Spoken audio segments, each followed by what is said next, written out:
So take three. Welcome to the regular meeting of the Midcoast Community Council for May 14th, 2025. Connie, can you please call the roll?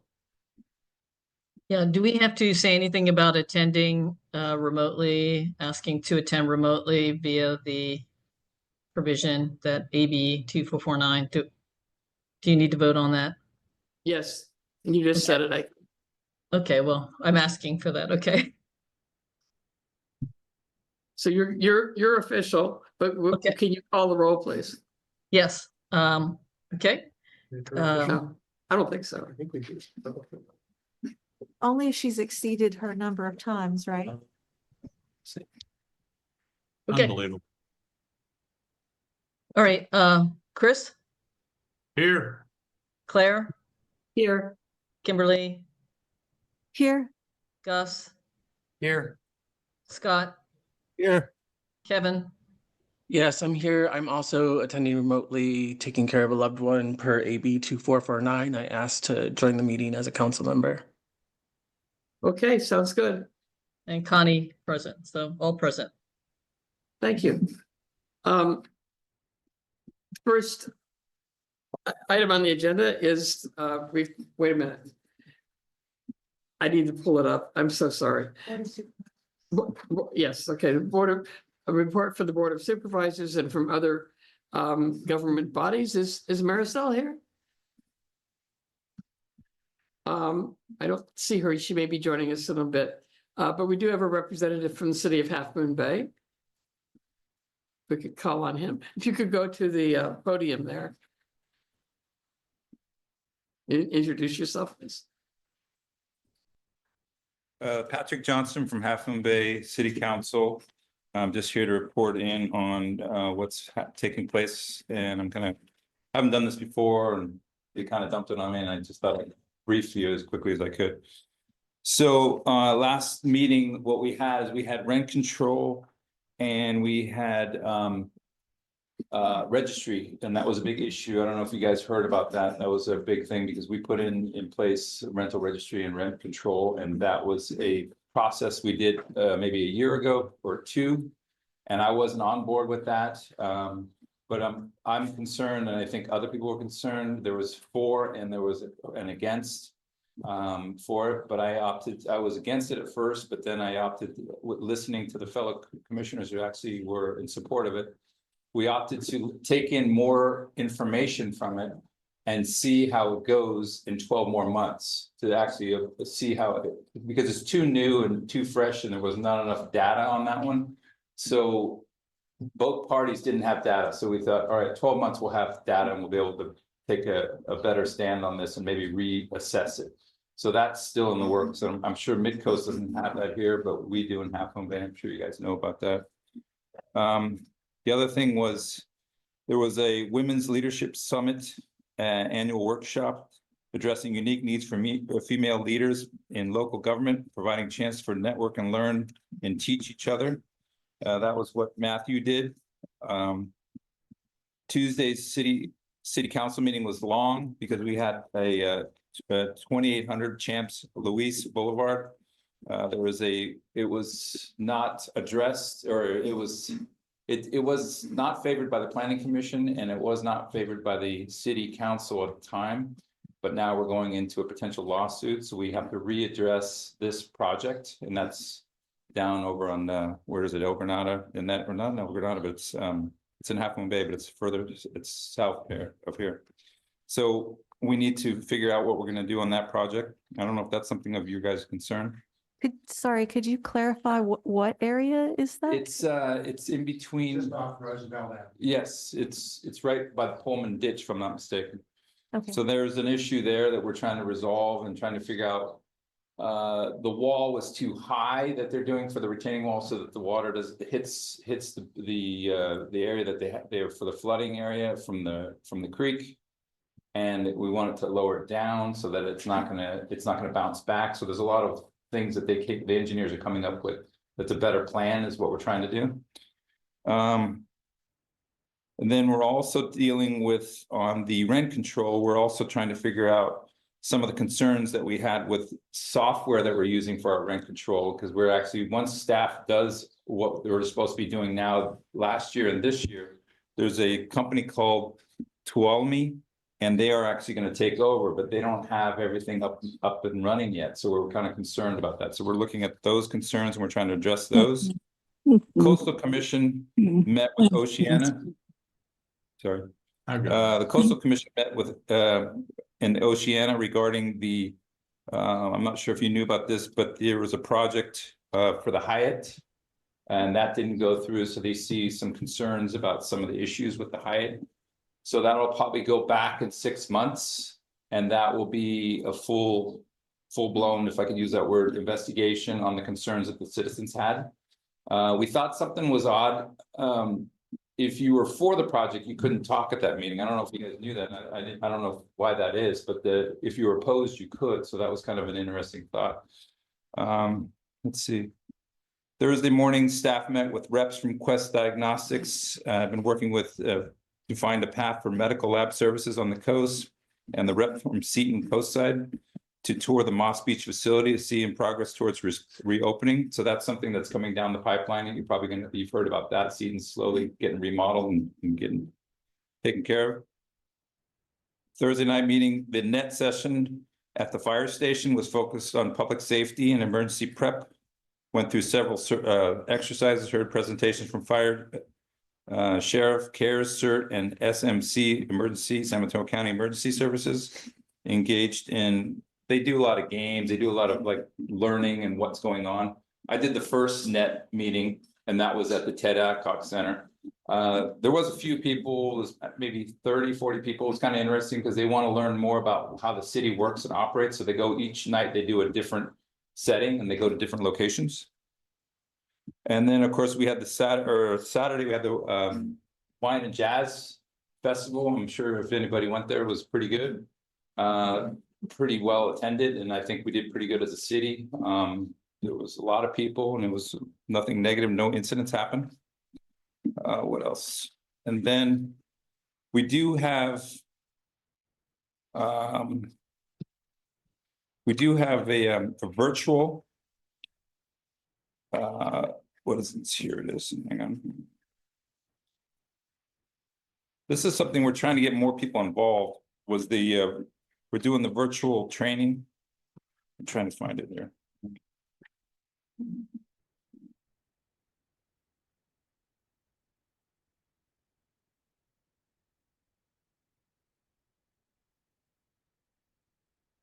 So on the nets, oh, here it is, virtual safety element community workshop on Wednesday, May 21st from 6 to 7:30.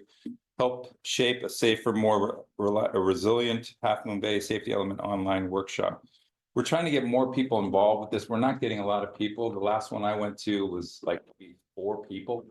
We're trying to promote that more, as it was kind of embarrassing because I was there and maybe 3 other people. So, and there's some big topics there. You know, we got the tsunami, we have the, the sirens, we have earthquake, we have prepping, the creeks, flooding. And those are the things we need to talk about in our town because we have a lot of problems. And that's one of the things that we're trying to do when we did our budgeting, and we had like 50 items to work with and no money, as you guys probably know that we don't have a lot of money. We narrowed it down to, I think, 20. And what we're trying to focus on is the Pullman ditch, the Seymour ditch, where that lawsuit started, the Kehoe ditch or the water course. And we're trying to figure out that. The bridge was one of the items for the historical bridge downtown. So there's now a core of items that we think we can grasp with the kind of funding that we have, instead of like getting too widespread. So we're trying to focus on the things that didn't get done in the last couple of years that have always been on the back burner. We want to bring those forward.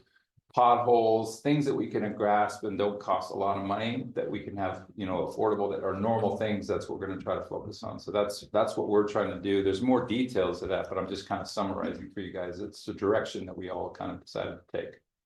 That's pretty much it. Thank you, Patrick. Okay. Can you take some questions if there are some? Absolutely. Okay, anybody have questions for Pat? I think you covered a lot. Did Thank I you. do too much? No, it's great. That was awesome. It was good. Okay, Yeah. next time if I do this, I'll come more prepared, but I'm trying to prep. Oh, wait a minute, I think we have a question online. Oh, go ahead. Hi there, thank you for the updates. You mentioned Seton and the remodeling of Seton, and it's come up both in our council meeting and via social media. The removal of all of the trees. I don't know if you have any contact information as it pertains to that. There was a post by a community member, Jeff Reagan, that had at least 180 responses, with a lot of concern about how those trees were removed and mulch was left instead of those trees. So if you have any information for the council that we can share, and then perhaps Claire to follow up with, that would be very helpful. Are you referring to the cypress trees? Yes. Yeah, I don't have much information on that, but I do know it's a big concern because I know when I first met Ray Mueller, he was talking about that. He didn't know what to do with those trees.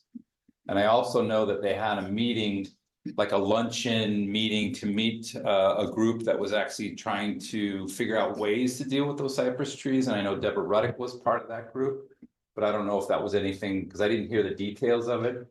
Other than that, I don't have a lot to say about it, other than I know it's a concern. We have our share of cypress trees and they're all by the, in downtown by the Pillarcitos Creek.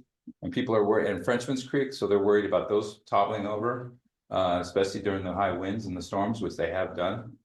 But I don't have explicit answers to that, but I can You look mentioned into that. Ruddick, is that correct? Yeah, she was invited. I was invited, but that's during the day and I'm working, so she was able to go. And I know Ray Mueller, if I'm not mistaken, was invited to go. I'm not sure if he went. And I think Paul Nagengas may have gone also. Okay. Thank you. Was that recently? That was like, I want to say 3 weeks ago. Okay.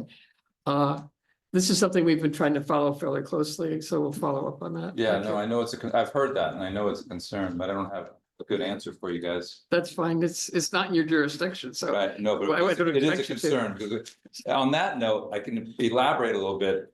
Kenyatta Cove and Ocean Colony are having some major problems with power outs in their internet service. I'm sure, are you guys having the same? We always do. Yeah. Okay, so we're working hard on that, and a lot of that, if we elaborate to that, it's about the trees.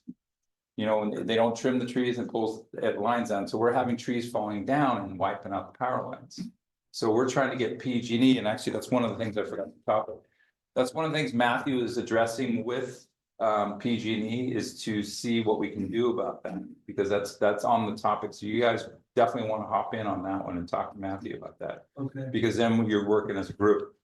Okay, and then the other one we're trying to do is, why is the internet going down? Because as you know, people are, most people, you know, they live at home, work at home, internet's down, you're not getting anything done. Even the stores, you know, the Safeway's down, that happened the other day. We don't have any, you can't even use, you have to have cash. So we're trying to work on that. So that is one of the things that we talked about as a council, and as we took feedback from the citizens, that was the hot topic, very hot topic. So tree trimming, cable, internet, if you would, and power. Those are all on our. So that's list. on our hot list. We'll work together as much as we can. Okay, appreciate it. Thank you Thank so you. That much. was fantastic. Thank Okay, you. thank you. Good night. Thanks. Can I Anybody ask a else question? from Comment any before he other, leaves? Yeah. It's Greg. go ahead, Greg. So Patrick, I wanted you to be aware that I met with Deborah Ruddick and the other members of the Ocean Colony Group about the power thing, because I was one of the authors of the telecommunications report that the MCC produced, what was it, 2 years ago? And I participated in editing the letter that the group provided, but I also found that the state does have grant money available to evaluate and petition for changes to your grid infrastructure. It appears you have a bifurcated grid there at Half Moon Bay. There's 20 million bucks or something, and the deadline was May 30th to put somebody on that. And I let Deborah and a group, including Chittister, know of that. So you might, as a council member, try and find out whether or not any of the people in the staff have done anything about filing for that grant to try and get our PGs. May 30th? You said May 30th? May 30th. And I wrote them about that 4 weeks ago. Okay, okay, sounds All right. good. Bring that forward to them. Okay, so there's synergy here. Thank you. Well, that's, we're all in the same problem. It Yeah. sounds like we got the same issues. Thank you. Okay, Any other government agencies here with a report? Thank you. Okay, thank you. I appreciate it. And next Yeah. time I promise I'll be a little bit more prepared. I'm. That was great. Thank you. I'm like scrambling. Okay. It was good, great. thanks. Thank you. Okay, so now we'll open the floor for public comment. And anything that's not on the agenda, anybody that wants to speak for 3 minutes, please do. Len, I see your hand up and we had some conversation about whether you wanted a 3-minute public comment tonight or whether you wanted to be agendized for the next meeting. Which did you decide? Both, Len, both of them. you They just wanted both? need to give a short talk tonight. Okay, I'd like so to you be on got the 3 agenda minutes for- tonight and then we'll put you on the agenda for next week. Thank you. As Claire noted, I'm planning to come to the next MCC meeting to discuss various projects that tie into Highway 1 and both the construction project of rehabilitation and an upcoming report from Caltrans on their long-range plans for the highway in the area between Capistrano and Coronado, focused on Surfers Beach. So tonight, what I want to make people aware of, or make sure they know, in June, the report will come forward from Caltrans about this. I don't know how they will present it, but it's important. And in advance of that, I want to recommend to the council that they consider having a committee that can meet and discuss that as well as your regular meetings.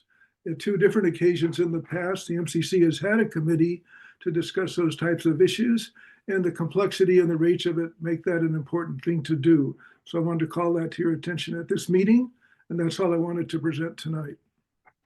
Thank you, Len. So we'll see you again next time. Anybody else have public comment? Greg?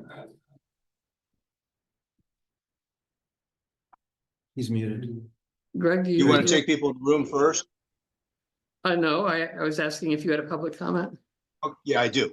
I want to speak tonight to the council about a real actual emergency, one that is already affecting residents' health and safety here in Montera and Moss Beach.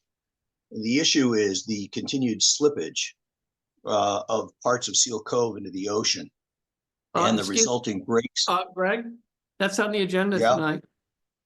Oh, it is? Yes, My fault. I'll save it then. okay. Any other public comment? Okay, I don't see any, so we'll close that. I have 3 really quick So announcements. Claire, wait a minute. This is not Ox Mountain. This is Seal Cove. Oh, yes, I didn't see Seal. look, keep reading, it's down there. Okay, it's the next item after that. First is, the lighting plan for the El Granada School is out. Each member of the city of this council has gotten a copy of it, I believe. We've been asked not to release it. I'm not sure why. I think if anybody in the audience does not have a copy and would like a copy, I suggest that you contact the school board. And I'm hoping when we get to future agendas, I can get a group that is willing to sit down and review the plan. Next item is that there is a new statewide registry. I know some people are interested in pesticides. And there's a statewide registry for agricultural pesticide spraying. And if you want to be on this registry, you can sign up. I don't have the link right now, but it's in public domain. And they will notify you if anything's being sprayed near your house. Some people may be interested in that.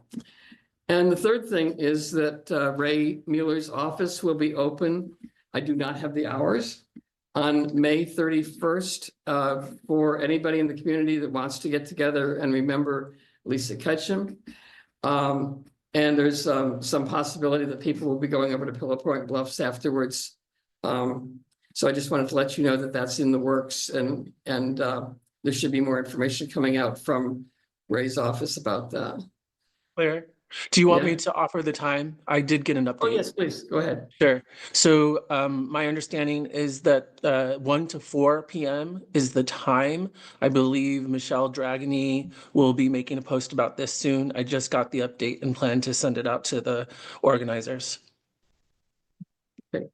Thank you.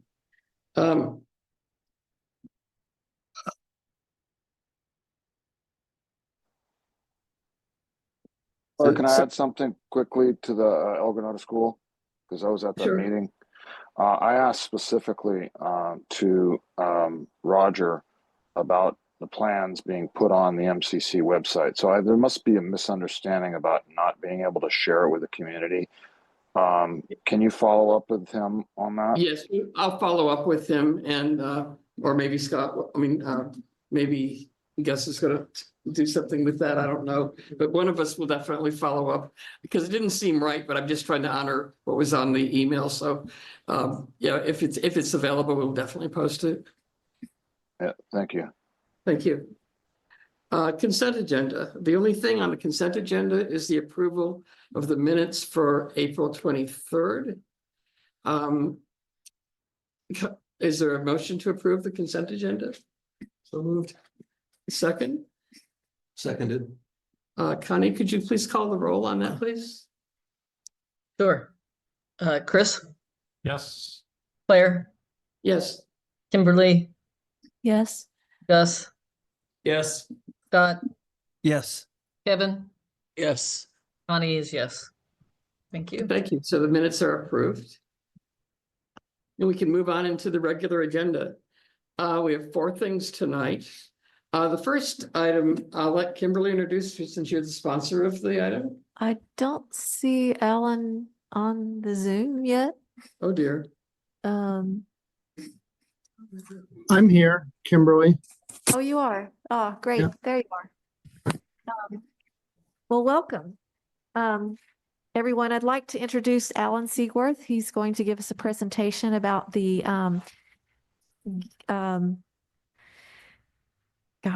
the facility at Ox Ox Mountain Mountain. that converts methane to usable gas to electricity, and the recent expansion of that facility. We thought this would be very interesting for the community since we don't hear a lot about that facility. So Alan works for Amoresco. He's a senior project manager. I think that's correct. Alan, is that right? Yes, I am. Yep. And with that, welcome, Alan, and we look forward to hearing the rest of your presentation. Would you like to share your screen, Alan? Yeah, I'm figuring that out. Sorry. I got a request, so.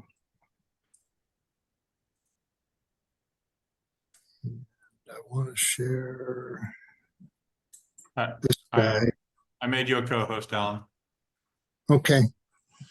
It may take me a minute to figure this one out. Sorry. I don't usually use Zoom, so I'm going to share. And this guy. There you Can you go. all see the There it is. Yes. That Okay. looks great. yeah, this is thank you all for asking Amoresco to do a little presentation. I'm just going to kind of quickly go through Amoresco as a company, what we do, kind of what we do out here in the Bay Area, and then dive in a little bit about our Ox Mountain project, which has been up there at the Ox Mountain landfill now running since 2009. So we'll go to the next page, I think.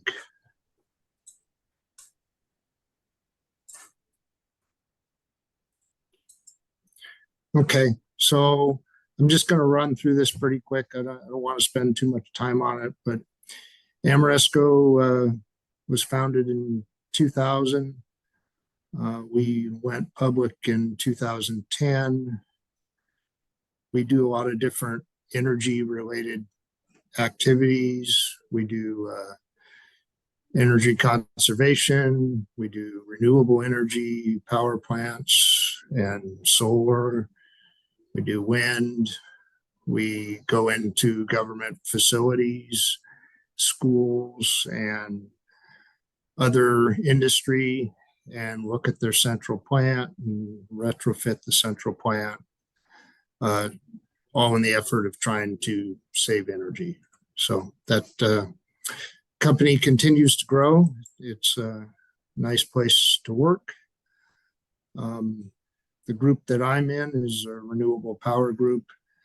We do a lot of biogas work. We take methane, which is a byproduct of waste decomposition. So we can get that from either garbage, landfill decomposition, wastewater treatment plants, or even farming, cattle. There's a lot of dairy projects where they're using the waste from the cows and generating methane with it. So all these different solution or different types of methane generation typically are anaerobic, which means the methane's generated in the absence of oxygen.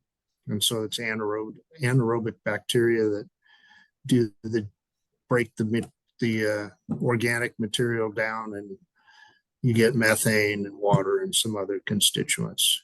So some of the things you can do with this is you can generate electricity like we do at the Ox Mountain landfill. You can use it, send it and put it in a boiler. It can be burned. You can make renewable natural gas out of it. And if you go renewable natural gas, potentially you could make hydrogen out of it. And here's just a little map. These are all our operating projects. Amoresco Design builds these projects. We own them and operate them for the life of the project. So we have a lot of different projects. We have renewable natural gas, medium B2, where we send the gas to somebody that uses it in their process, and electrical generating projects. Sorry, I skipped ahead. If you notice, there's a pretty big bunch here in California and here in the Bay Area. And that's specifically because California was on the lead on renewable energy. And there's certain municipal utilities in the area that we'll talk about that were real partners with us to purchase the renewable electricity that we generated our projects. Not that this is just the renewable gas group that I'm in. It's kind of a general overview of how many people we have. It continues to grow. So I'm sure since this slide was made, it's changed. But one thing I always point out is a lot of people, we have a very high time with the company. People come and work here many years and learn and progress up through the company. And since most of these projects are greenfield projects, there was nothing there, much like the Ox Mountain project. We start with a feasibility study. We have to go through development, decide what we're going to build. Then we have to permit it. If we need to get any right-of-ways or leasing for the equipment to set, we have to go through that process. Engineering, procurement, purchasing equipment gets harder and harder, longer and longer lead times, more and more expensive due to a lot of factors these days in construction. So typically these projects, at least in California, are from start to finish, could be 2 to 5 years of time before we'll get the project finished. And then we also, like I said, we own these projects, so we operate them over the length of the project. So we got an operations group that operates the project. So here we are, what you guys are all interested in. This is our Ox Mountain power plant up at the Ox Mountain landfill. This is kind of looking southwest. So for those of you, probably all live over there. If you go down over this ridge to the south, would be Highway 92. The quarry is over to the east a little bit of the facility. So we have a large building there where we have the generators, and then there's some outside gas processing equipment. Plant currently has 6 engines. They're recip engines, so they're very similar to a car engine. They're spark ignited engines. They take the methane gas and generate enough electricity to power about 6,800, 7,000 homes. The landfill, of course, is owned by Republic, and the electric output from this plant is sold to a couple of municipal utilities that we've been partners with over the years, the city of Palo Alto and city of Alameda. Both of them have been very aggressive over the years looking for renewable energy. So it's 11.4 megawatt facility. We started permitting on the project in 2005. We actually built the project 2007, 2008, started operating it in 2009. We are part of the reason Kimberly asked me to talk is we're currently looking at installing an additional genset, which would generate about another 3,000 kilowatts. The landfill continues to grow and has more gas, so we're looking to try to expand the plant and make some more renewable energy. So there's a lot of benefits to what we do with this methane and the landfill gas that comes off the landfill. Currently, it's being flared if it's not being used at our power plant. So we take the gas and generate power with it, and in that process, we're burning and removing a potent greenhouse gas, which is methane's definitely a contributor to global warming. The other thing with these projects, it's indirectly reduces air pollution, maybe not just here in the Bay Area, but elsewhere, because if we weren't generating this power, it'd be generated possibly with coal or natural gas, not so much oil these days. We're kind of unique in a lot of the renewable power in that we provide reliable, dispatchable baseload power. So our plant, it runs 24/7 unless we have issues, and say the solar, which only generates power when the sun's out, or wind when the wind's running. So that's a real advantage for our projects because the utility can count on us to be running all the time. We're helping to reduce local air pollution while making a good green product. The projects create a lot of jobs during the permitting, design, and construction phase, and also during operations of the facility. We have 3 operators at this facility. They're all local people, and some live on the east side of the hill, some live in Half Moon Bay. So we end up having quite a few, adding employees for every one of these projects we build and operate. And we spend a lot of time and money in the local community getting parts. I can't tell you how many times I went down to the hardware store down there in Half Moon Bay when we were commissioning the facility. Got to be on a first name basis with everybody there. The landfill gas to energy recovery, it also helps our client Republic in that they're reducing their regulatory costs. They have to do something with the gas. Having us on site burning it we give them a little bit of royalty for the gas, and it helps them as well in their business. This is, you saw the picture. This is kind of a overview drawing of the facility. And existing, we have 1, 2, 3, 4, 5, 6 engines, and we're looking to add the 7th engine, which we have room in the building. We just didn't put it in because there wasn't enough gas when we built the facility.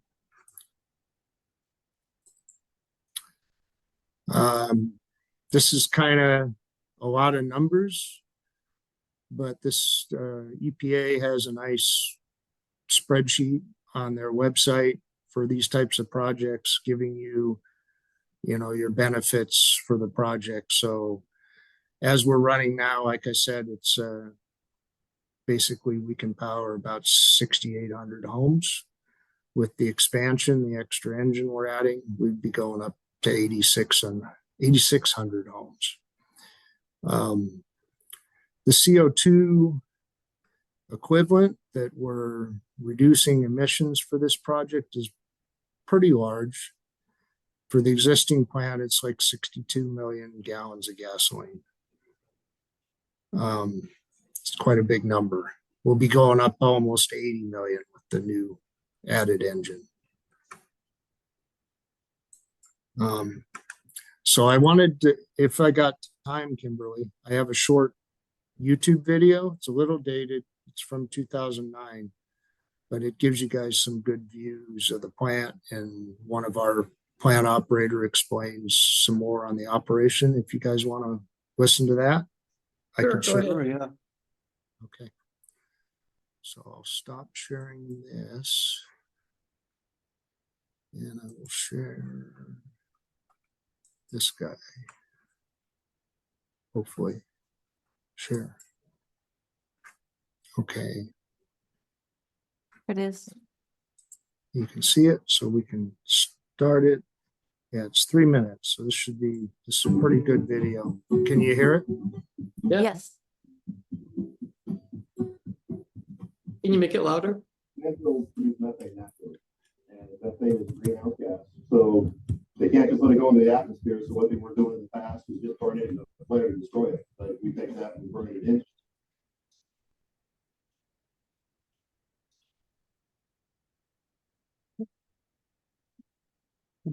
We lost the sound.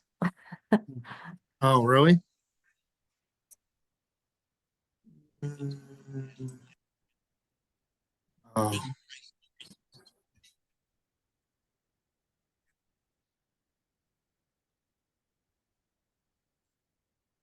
think there's a thing in the lower left-hand corner. Oops.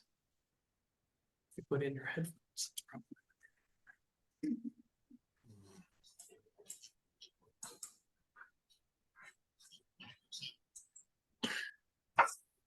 Is it still not working? I'm sorry. No, it's not working. Lost the video altogether. Yeah, I guess we'll Okay. have to do it. We'll have to do without for right now. If you want to put a link to the video in the chat, if you get a chance, we can look Yeah, at it. I can do that, definitely. Okay. The, But can you take some questions? oh, absolutely. Are there some questions? There's one online. Yeah, go ahead with Gus first. First of all, thank you for that presentation. It was actually very informative.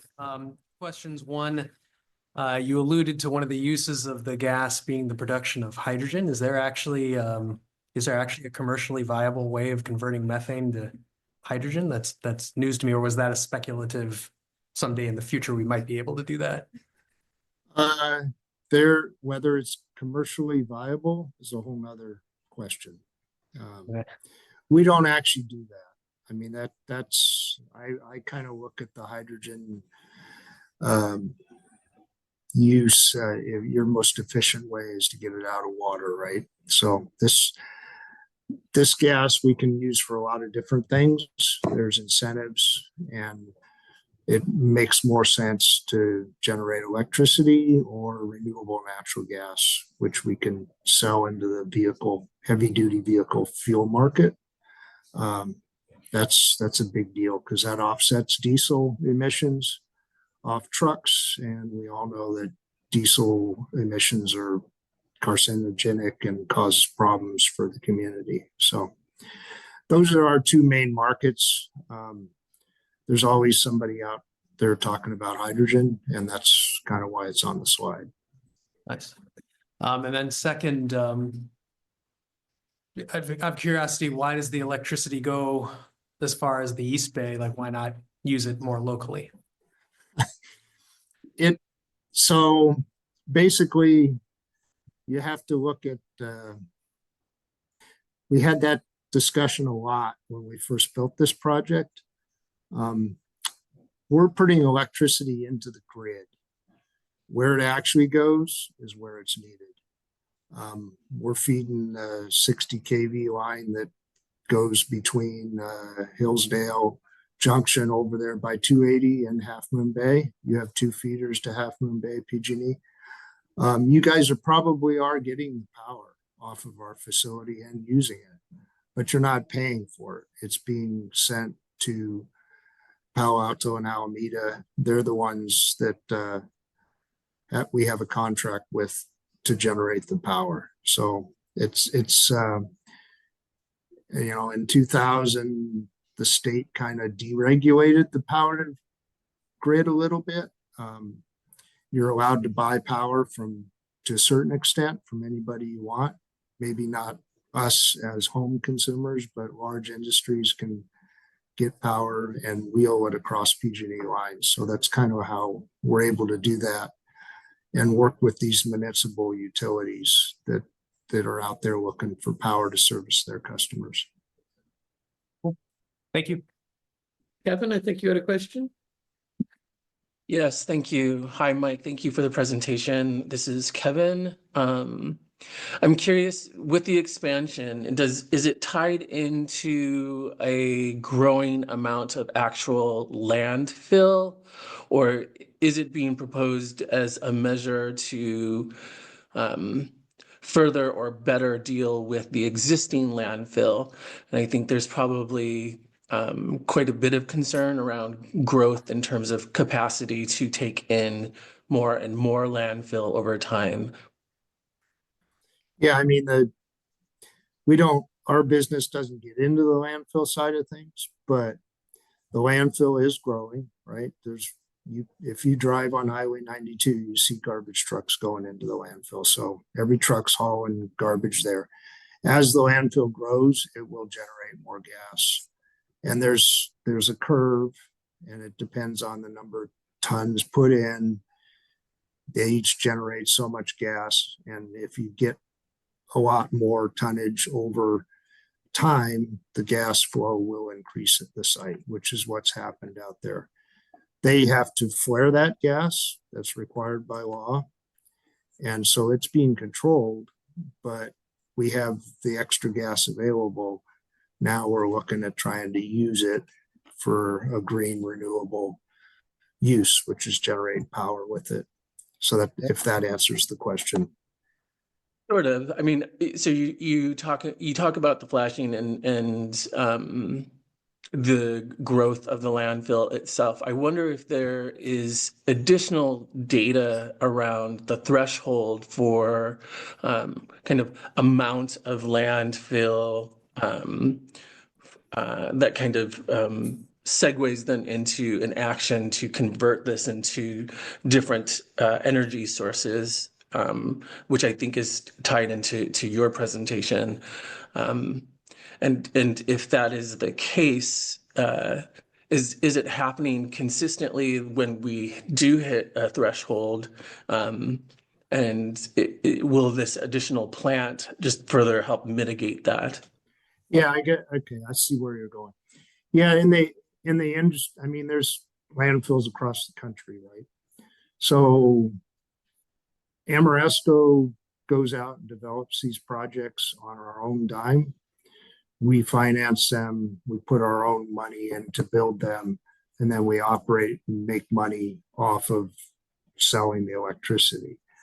You need to have a site that's big enough to give you enough gas to build a big enough plant, because the electricity, basically, you have to have enough power to generate enough revenue to offset the capital cost. So there is like In the old days, we looked at maybe a 2 megawatt to 3 megawatt plant was kind of the smallest plant you would build, so that you would have a certain size landfill. In California, there are very few landfills that don't have a renewable project, whether it be power generation like at Ox Mountain, renewable natural gas, or they're sending the gas offsite for somebody to use in a boiler or other use. So California is way ahead of the curve on that, but the rest of the country's catching up. So the answer is yes. I think a lot of this gas is being taken care of by existing facilities, and some are growing or expanding, like the one at Ox Mountain. Thank you for that. I have a quick question. Talking about synergy among groups, we have an ongoing issue here with tree removal, where there's been an effort to find the best way to dispose of trees that have been cut down. And it always disturbs me a bit that there's no cogeneration involved in this. It's just a question of how fast you can burn them. Is like removal of lumber something that could be used to generate electricity, or to otherwise do it less ecologically damaging the way you do? Yeah, that delves into a lot of political and permitting issues. Probably 10 years ago, there were quite a few wood waste burners in the Central Valley. Most of those plants have shut down. One, because the price of electricity dropped, and two, because of the permitting issues involved with running that type of facility in the Central Valley. So while I think personally, and they've talked about this, the state level at some of the conferences I've gone to, it's a good idea to use that wood waste to generate power or do something like that.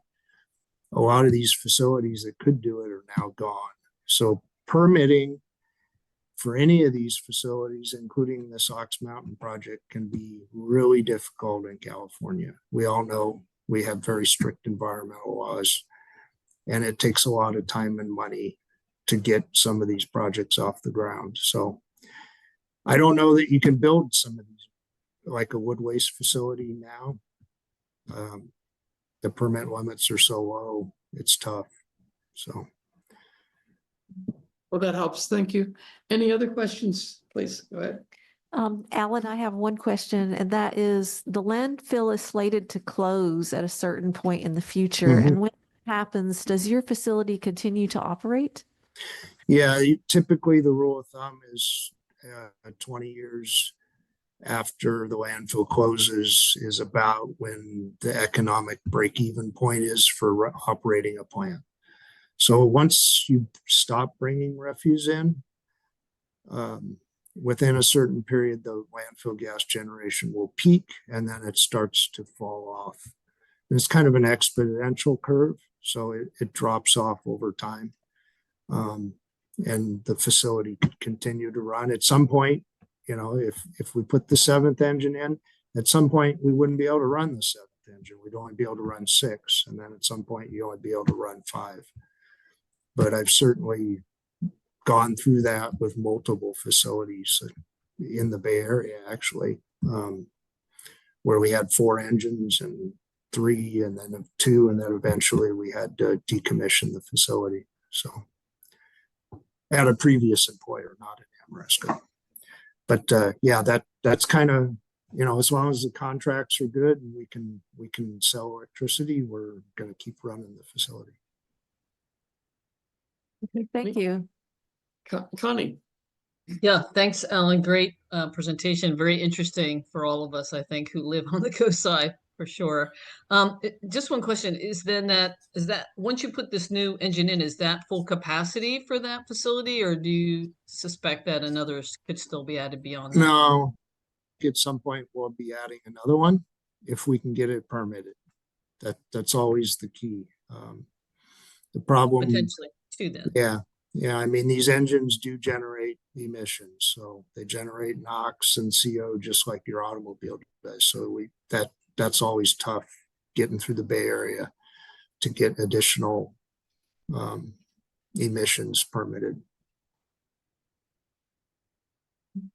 Even though it's being burnt, the gas is being burned right now. They don't look at it in that method when they're permitting. They look at it as a sole source. So when that time comes, we'll go back to the air district and talk to them again about it.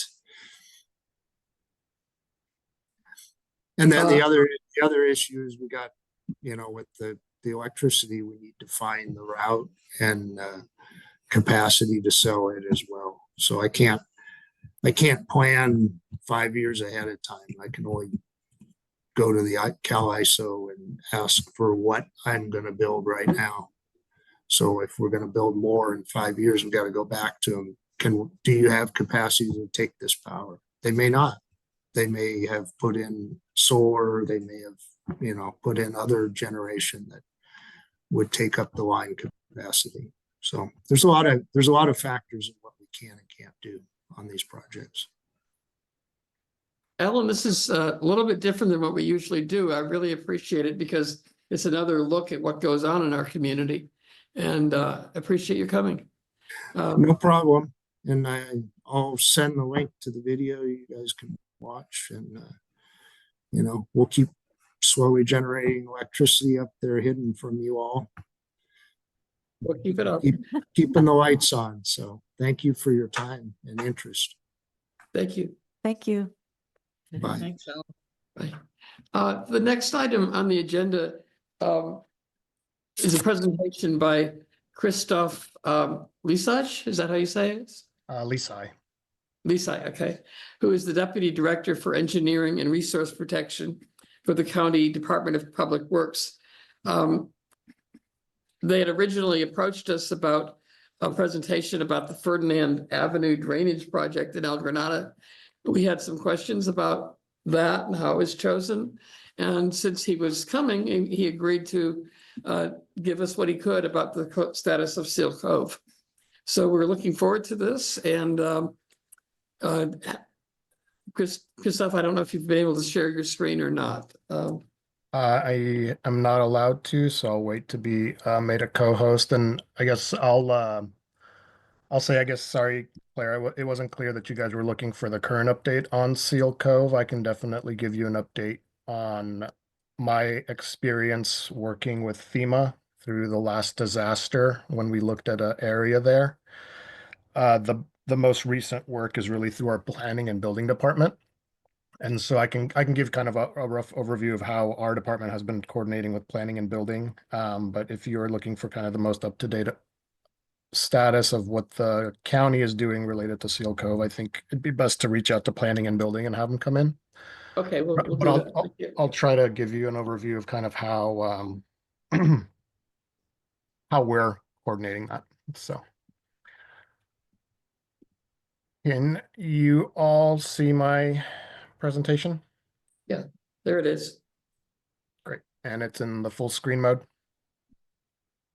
Yes. Great. So yeah, thank you for allowing me to come tonight. As Claire explained, I'm Christoph Lisa. I'm one of the Deputy Directors of Public Works, overseeing the Engineering and Resource Protection Group. And today, my presentation will be focused on the Ferdinand Avenue Drainage Improvement Project. So I'll just kind of go over the agenda, start with the project background. We'll go over the scope of work that's included, how this project came out through our project prioritizations, the project schedule, and then open it up for questions at the end. So as far as project background, I think as many of you are aware, the area in El Granada has several areas with drainage issues.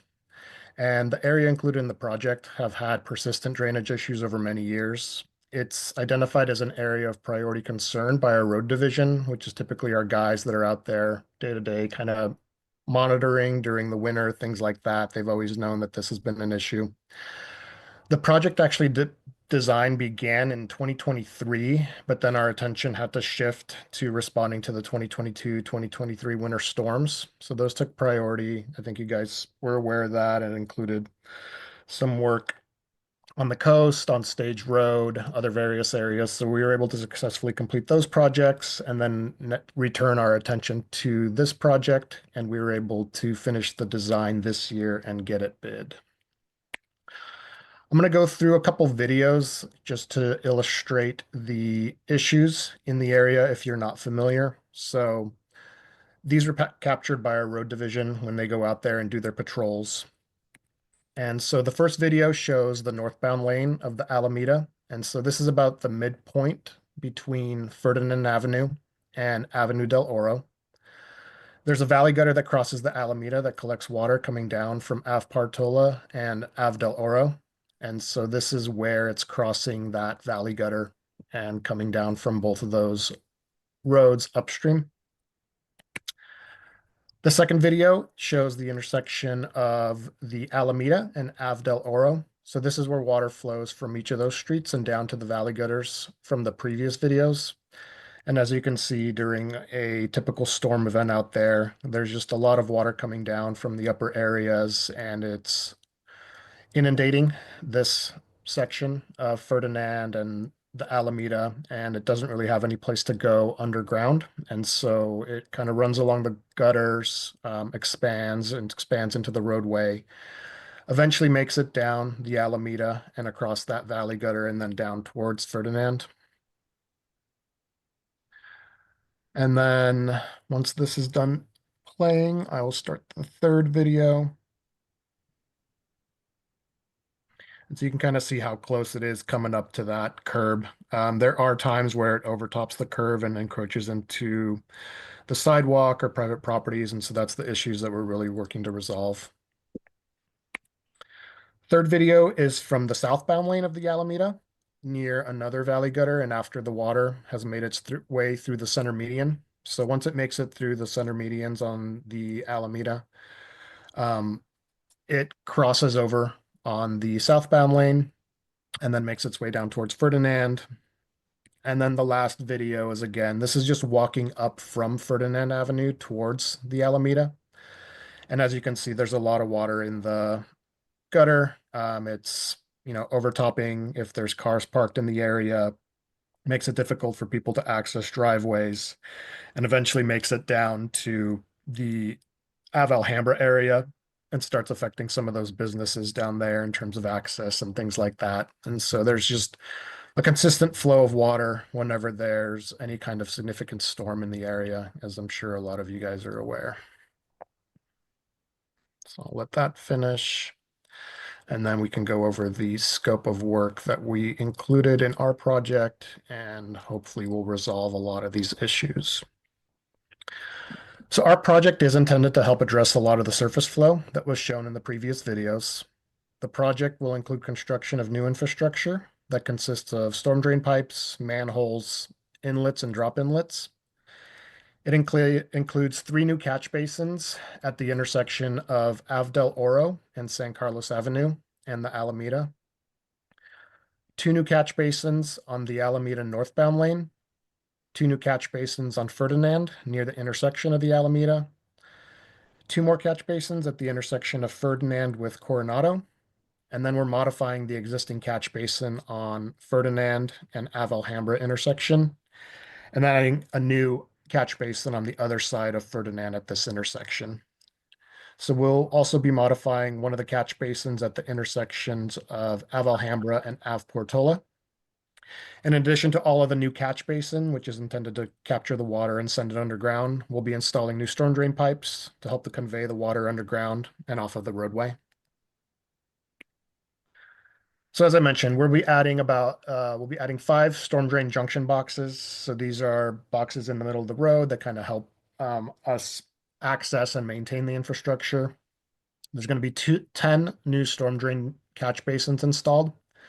And then we're installing some pretty large sized pipe. So about 200 linear feet of 16-inch storm drain pipe, 120 linear feet of 24-inch storm drain pipe, and then about 1,000 linear feet of 30-inch storm drain pipes.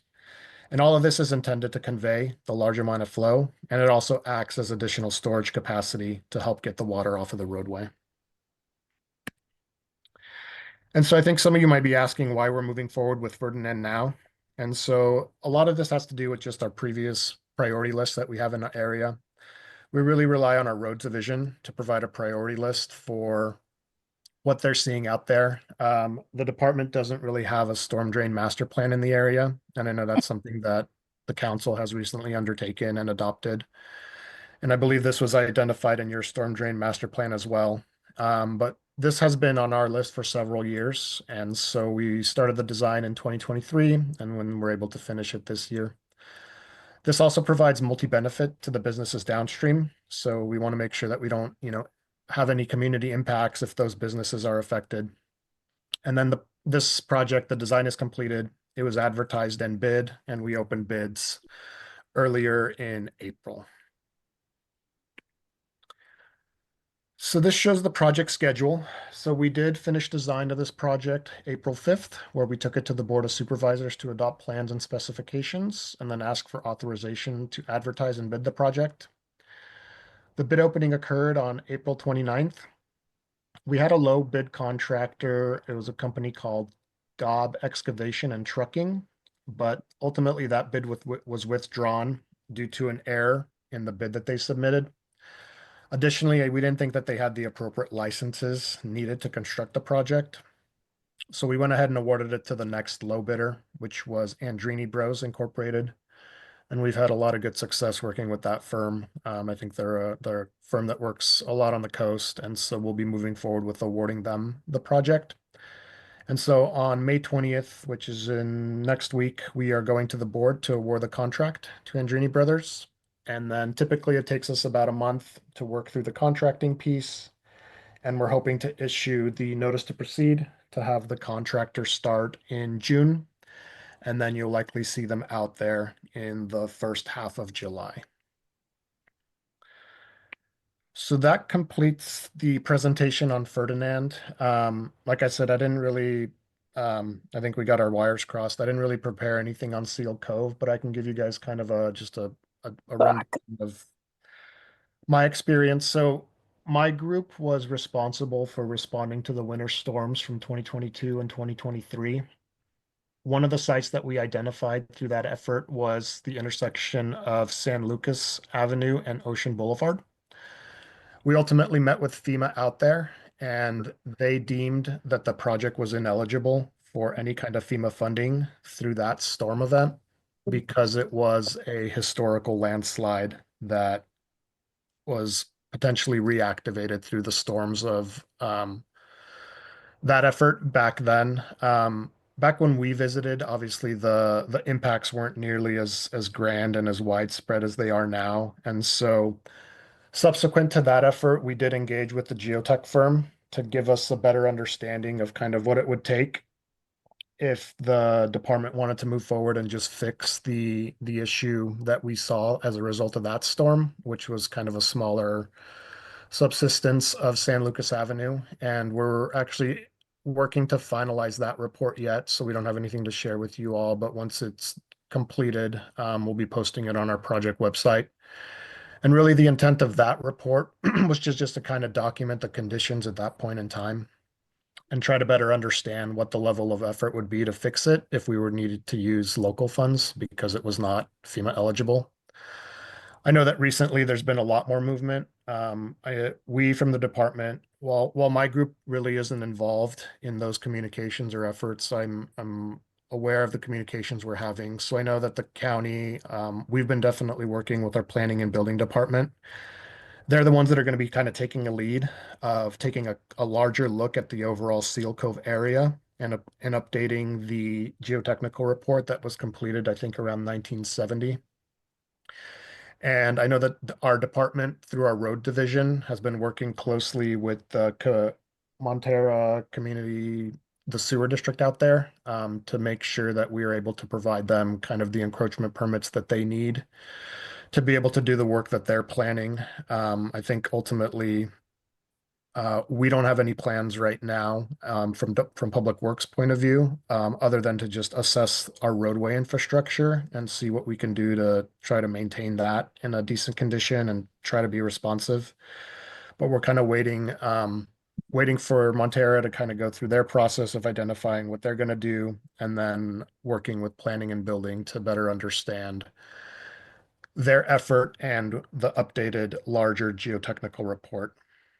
So with that, I'd be happy to take questions on the Ferdinand project, and then also on Seal Cove. Feel free to ask me questions if I can try to respond. If not, I can try to refer you to the appropriate group at the county. That sounds good. I appreciate it. I'm sorry if there's any confusion on Seal Cove. I think there may be a number of questions for you, so I think we'll start with people in the public. Do I have people who would like to ask a question? Are we doing council members first? No, we're doing the public first. Please, Burnett. It's a comment and question.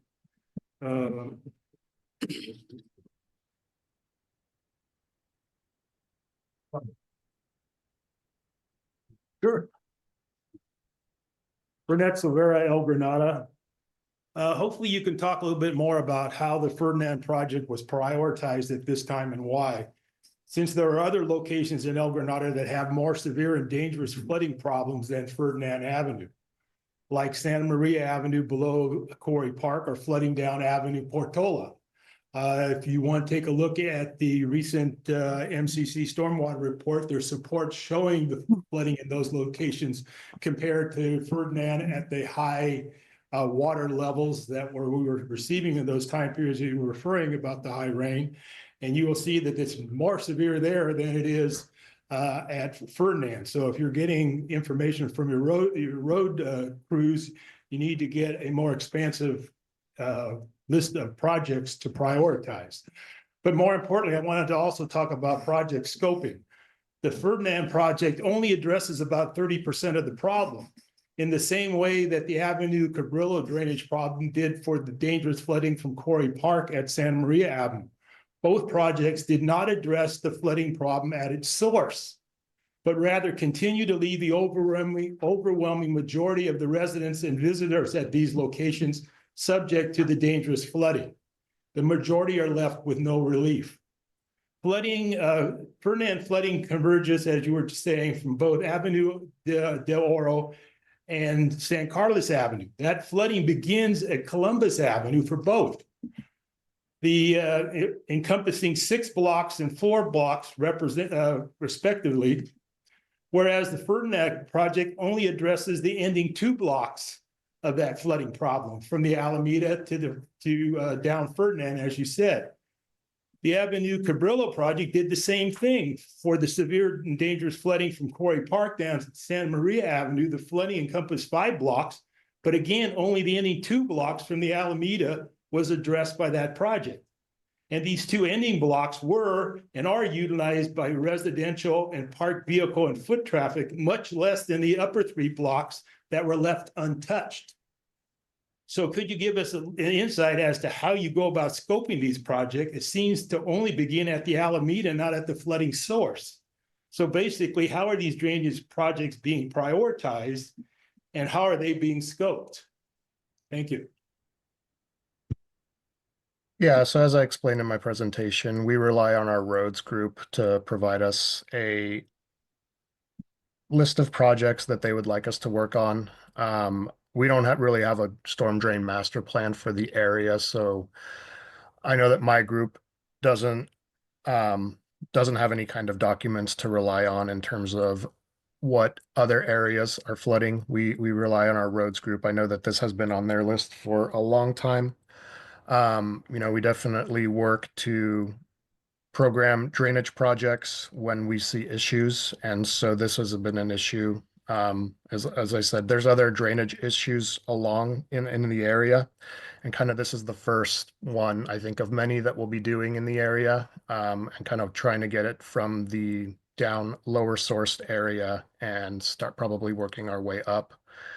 we are familiar with the Santa Maria one. I know that we recently had meetings with our Parks Department to try to better understand what the parks impact are and the potential contributions, and if there's anything that's been changed in that area.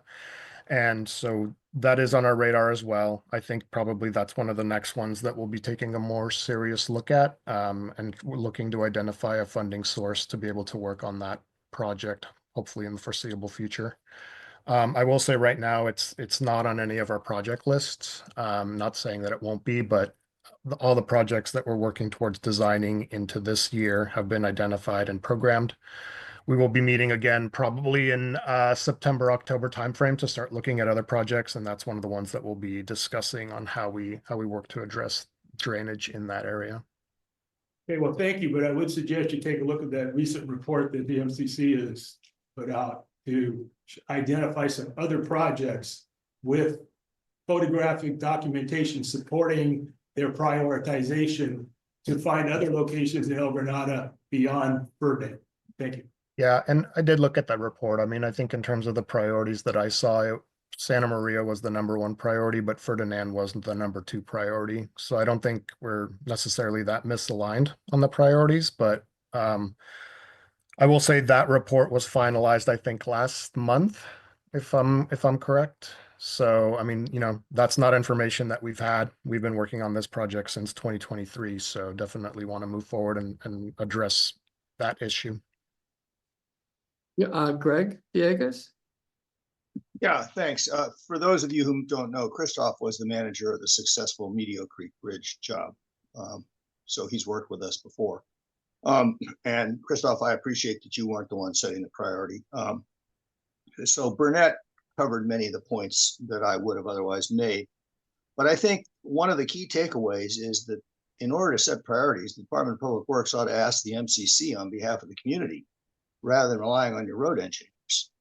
In Orinda, city of Orinda, they created a Citizens Infrastructure Oversight Committee to help guide and prioritize the projects. We don't have that out here, and as you pointed out, we don't even have a stormwater master plan. So if you would pass on to, Ann and the others in the department, you really need to be asking elsewhere.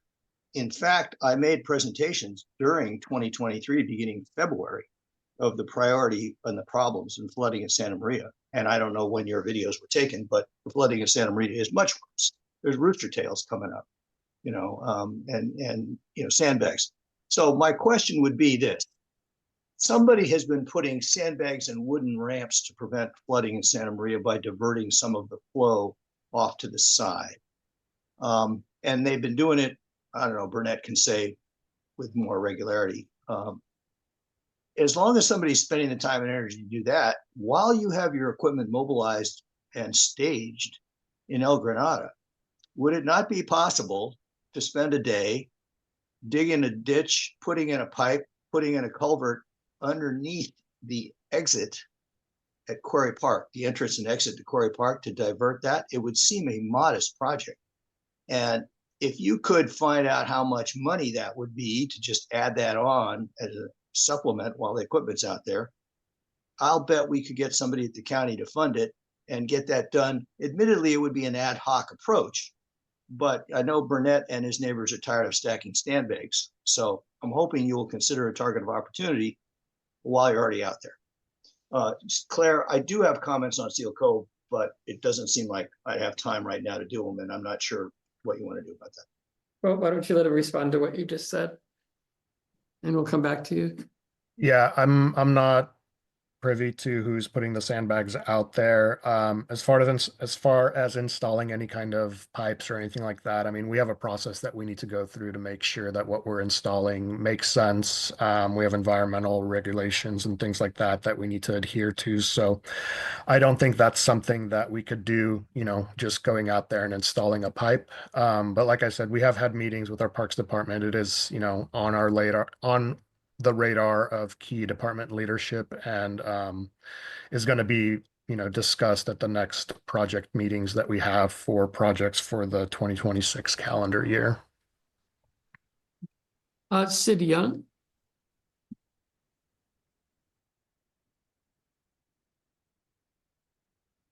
Sid?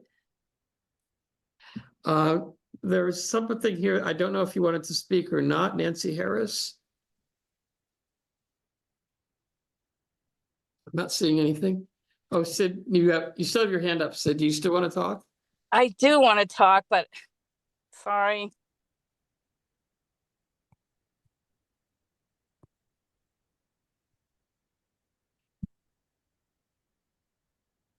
Maybe Burnett could go in the meantime. Oh, Burnett, you had something you wanted to add?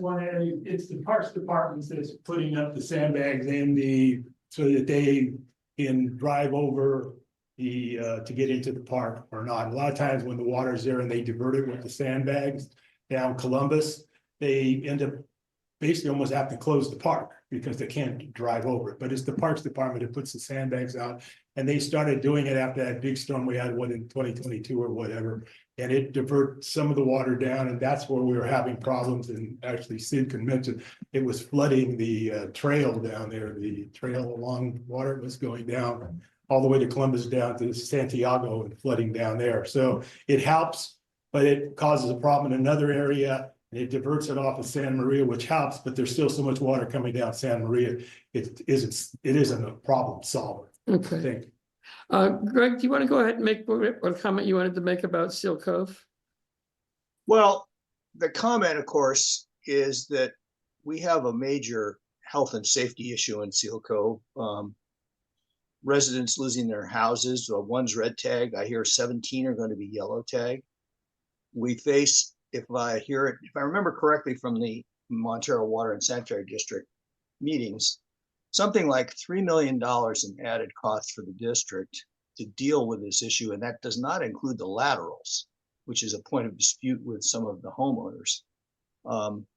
Now, I got involved in politics out here back when I moved here because of the water district. I've been concerned about the financial condition of that water district for 13 years now. And I can tell you they're in serious trouble. Plus, the Half Moon Bay lawsuit over the intertie pipeline system starts in July. And if they lose that, the combination of those factors, I don't know if I can use the word bankrupt for a public agency, but they don't have the money. So we have a fairly urgent problem. The residents who've attended both SAM meetings and MWSD meetings are not satisfied with the public process and the way those meetings are conducted and their access to them. In those meetings, we haven't had anybody from planning or DPW. There have been stories of, they weren't allowed to put equipment out there. Montero Water wasn't allowed to put equipment out there because the road was settling too much. A fire truck got stuck when the road buckled. So I just want to paint a picture of a situation that is urgent. There's still raw sewage reported running down the streets. And MWSD apparently doesn't feel it can make the repairs because it doesn't have the access to the middle of the road through the county. I don't know the full truth of any of this, but the need for a public hearing has been made by the residents of Seal Cove.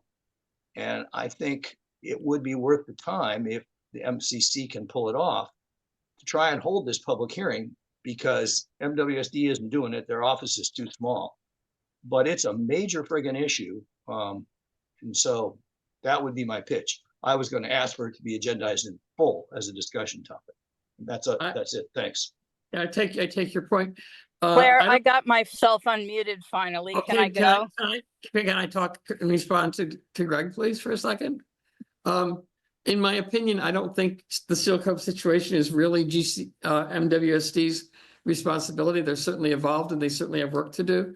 And I don't think it's really MCC's responsibility either, but we are going to make an effort, and we have been making an effort to identify who would be the people who would hold such a meeting, and we'll continue to do so. So, Sid, do you want to say something, please, now? Sid? Okay, so let's take it from the Just public. would like Christoph to leave his email in the chat. And also I wanted to just briefly touch on the storm drains on Santa Maria Avenue, which have been a problem for those residents for over 2 years. And Greg was right. The water flows much worse on that street than the pictures that you showed. And I have videos too, and the sandbags, but the county DPW has gone over and from county parks is where all that water is emanating. And they put up they say the park is closed when it's heavy rain. And then they put like a wooden sawhorse down to transfer all that water down to the other park that they own, which is called Murata Surf West. So, East. And then it flooded the new bike trail the first year they tried that. But that, I think Greg's idea of putting a grate underneath the driveway of Quarry Park so it runs that direction instead of down Santa Maria would be an excellent stopgap measure. And I know the county is going to start planning their budget in June. So if you put it on the list of projects for next year, it'll get funded. Whereas if you punt another year, it won't get done till maybe next year or the following year. Anyway, the last thing I wanted to ask about the project you were first showing was that I wonder if the California Resources Water Control Board knows that all that water goes into the ocean. I wouldn't think that's a good plan. And last, as far as Seal Cove goes, there is a meeting at IMWSC tomorrow night, but we don't have any room in the conference room for many people.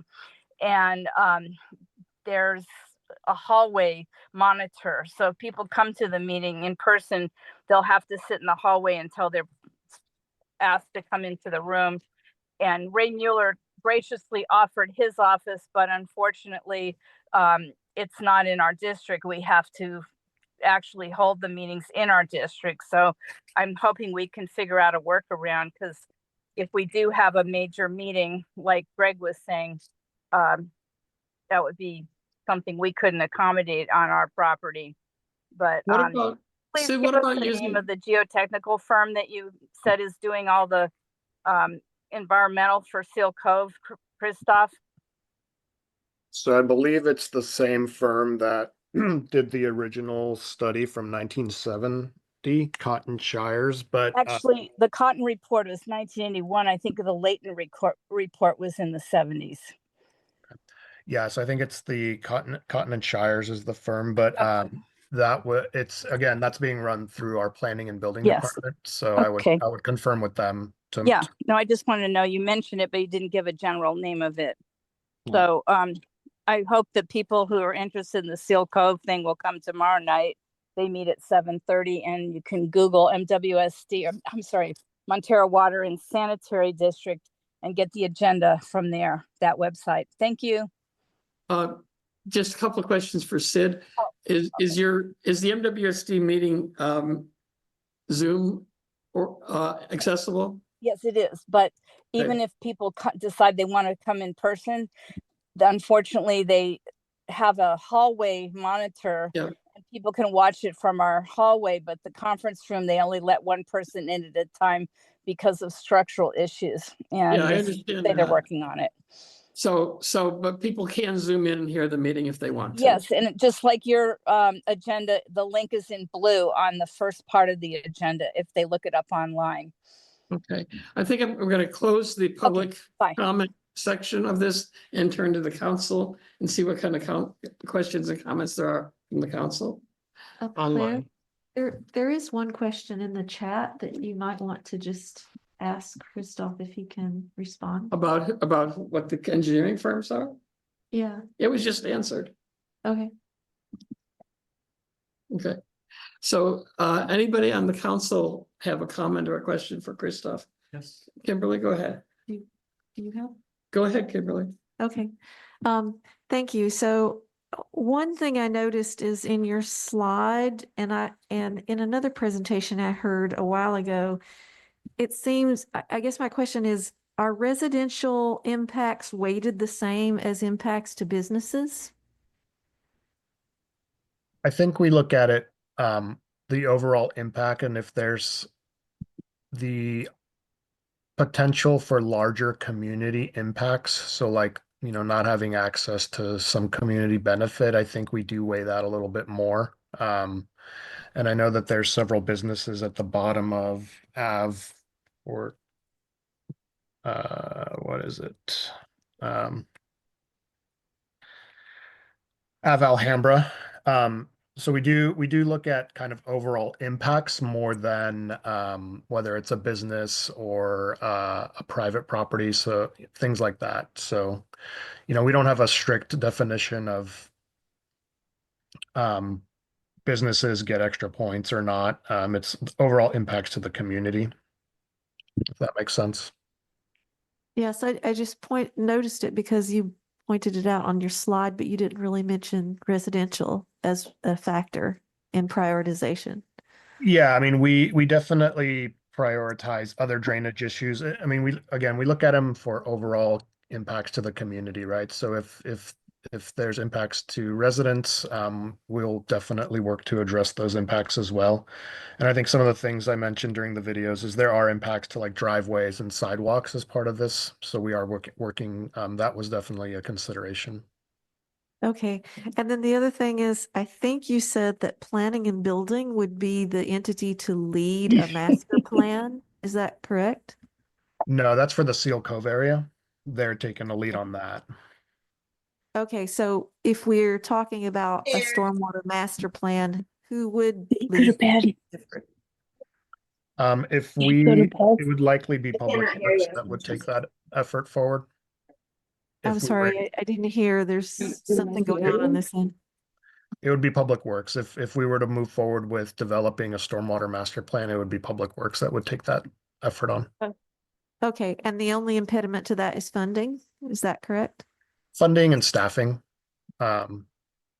Yeah, so obviously it would need to make it on a project list, and then we would compare it to our other priorities within the department and the county, and then work to implement it based on our workload and overall priorities for the department. How could we help you make that a priority and get it started? I know it's a multi-years long process, but it seems to me that the quicker we get it started, the sooner we can have it in place. Yeah, I mean, I think definitely reaching out to county leadership is one step, and elected officials in the area. I think, we're definitely aware of the drainage report that was developed by this council, and that's been making its way around the county, both in my department and planning and buildings. So that's something we're aware of, and we'll be taking a closer look at that as time allows, to see how that aligns with kind of what our priority projects are, to see if we can align and coordinate that work. But I would definitely say reaching out to county leadership is probably the best way to bring awareness to it. I would imagine there's probably like a liaison from the council to county leadership. So working through that. Okay, thank you. Chris? Yep, thanks. Christoph, thanks a lot for taking your time to come and explain about the Ferdinand project. You had a slide that was kind of a schematic street map that showed the layout of what the improvements were going to be. And I didn't quite, I don't know if you have the opportunity to put that back up, it might be helpful. I didn't quite absorb it to the point where I could understand what is the point at the downstream end of this project? Where does it discharge to or connect to? And then ultimately, where does that water end up? I assume it's one of the daylighted drainages that cross the Burnham Strip and then out to the ocean. There's a 2013 stormwater pipe map on the MCC's website. Stormwater drains along Avenue Long Drive, and that's really that. So we're going to be connecting to, there are two catch basins. I think there's one catch basin right here on Ave Alhambra and Ferdinand. So we'll be adding a second one at this intersection, and then my understanding is those are already tied into the existing infrastructure that kind of takes the water down across Highway 1. And so this project, as engineered, is it meant to just catch what is already, is currently on the surface and put it underground for that stretch? And then I guess I'm getting at is the quantity and the quality of the water that's ultimately going out to the ocean the same? I would say so. I mean, it's basically collect. I think all of this water ultimately makes it down to that area eventually, whether it's, coming down Ferdinand or being diverted and running different ways above ground. Um, I'd probably say it's a little bit cleaner than what currently goes out there because it's not running over roads and over land based on the, over 1,000 linear feet of pipe that we're connecting. So once it's underground in pipes, it doesn't really have the opportunity to collect additional, sediment or oil or things like that. So I would say it's, incrementally cleaner. We're not going to be doing any kind of testing to confirm or deny that, but just anecdotally, I would say it's cleaner and the volume is probably very similar. It may be incrementally more that's making its way down there now. Some probably makes it into like, pervious shoulders and then eventually puddles and evaporates or goes into the ground. Okay, so you don't know if you're intensifying at the downstream end of the project, what gets discharged either to the daylighted ditches on the Burnham Strip. No, my understanding is once it goes into that Ferdinand drainage, that process that goes across Highway 1 and then makes its way down.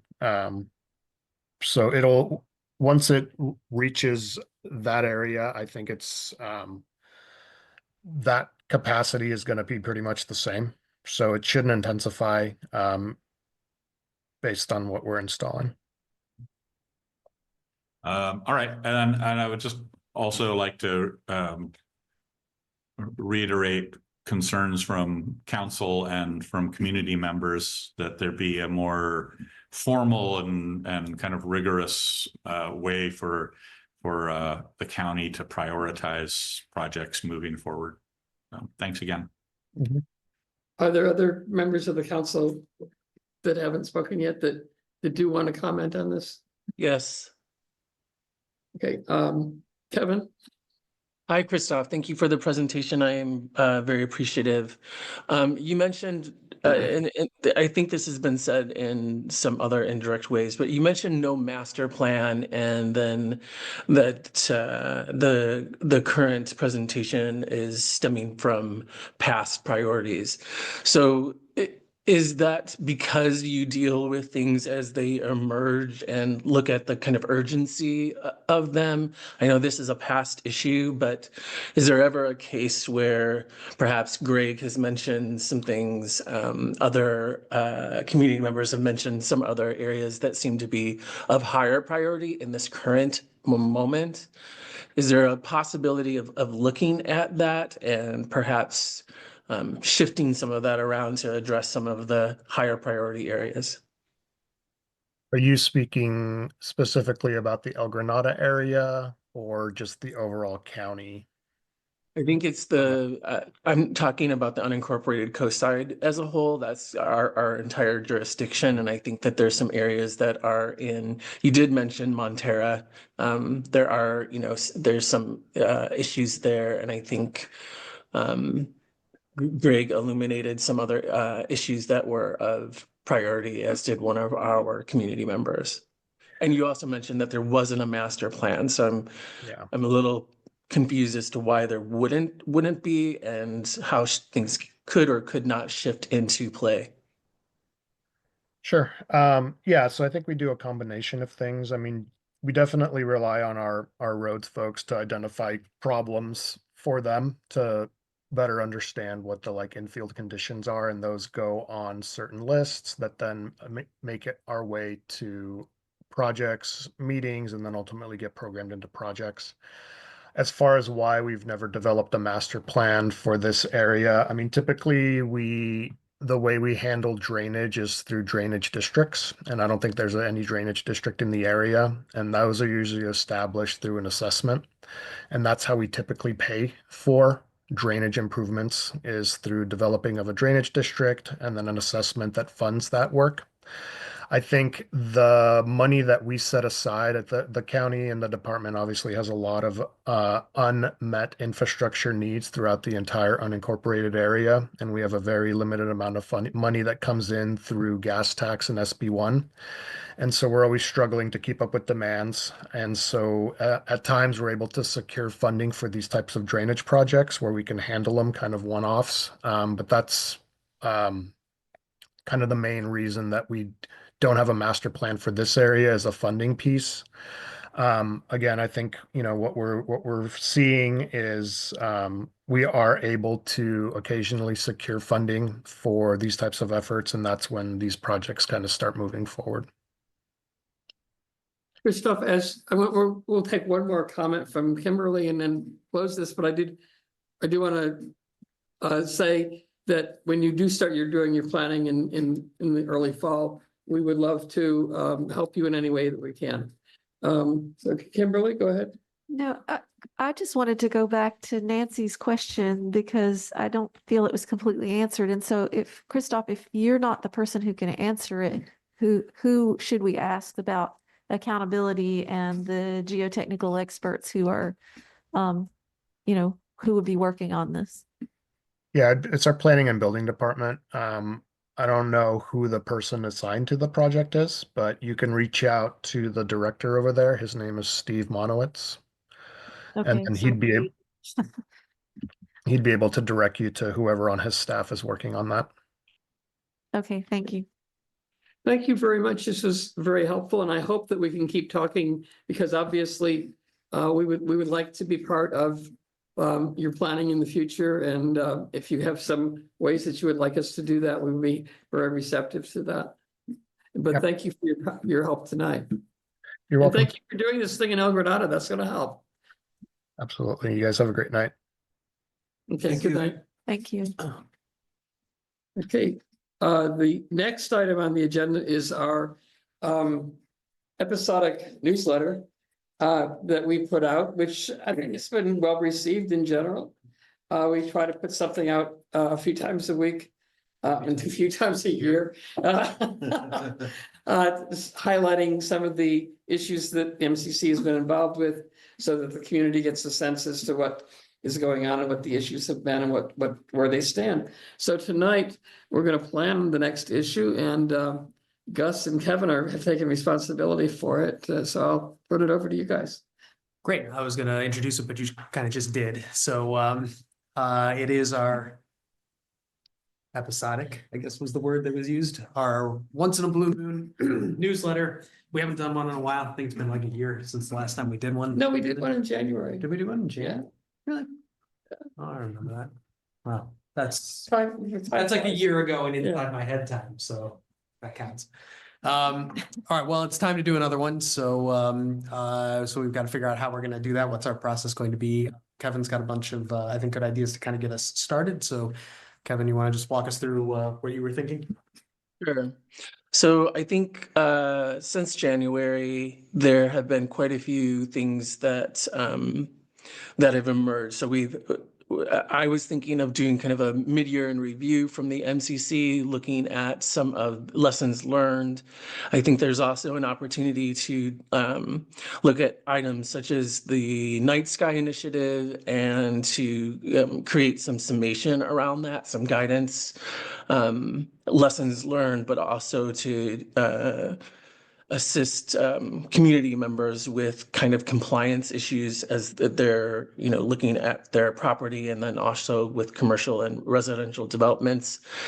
And then I think we could also talk about the stormwater report that we supported by Greg, not the MCC, but by Greg, for review to the county, and just incorporate some of the accomplishments that we've had this year so far. And then looking forward to the second half of the year, some of the items that we're working on, such as outreach, some of the other items that are on our business plan. Okay, so so the question is, who wants to do any of the things that Kevin just laid out? So specifically, what were those things? What articles by title would they be? type. There's 4 articles at this point. So we So- would need to work on that. Which one? We would need So- to work on that. So for Okay. instance, maybe Dan has a comprehensive list of items that was part of the Dark Skies Initiative, and maybe links to actual policies that are in place and things that are kind of hardlined, and then also suggestions.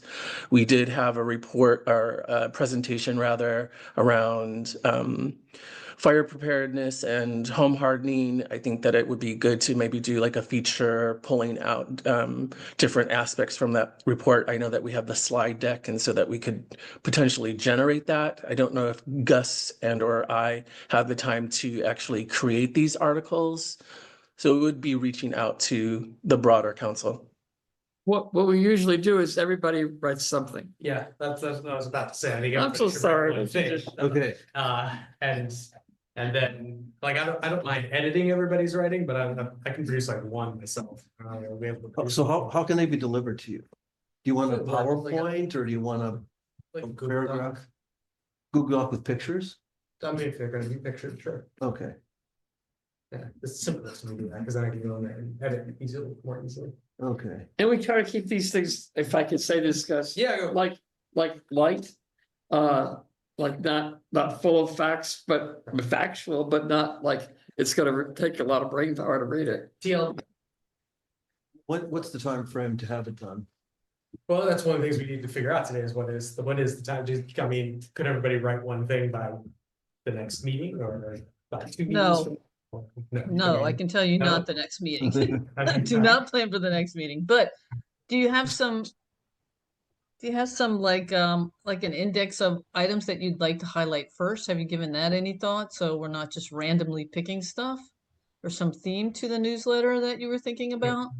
Sure. I mean, I think I can pull something together and I can punt it to Gus for the next meeting if Claire would give us a small amount of time to kind of bring those kind of more hardened ideas to the forefront.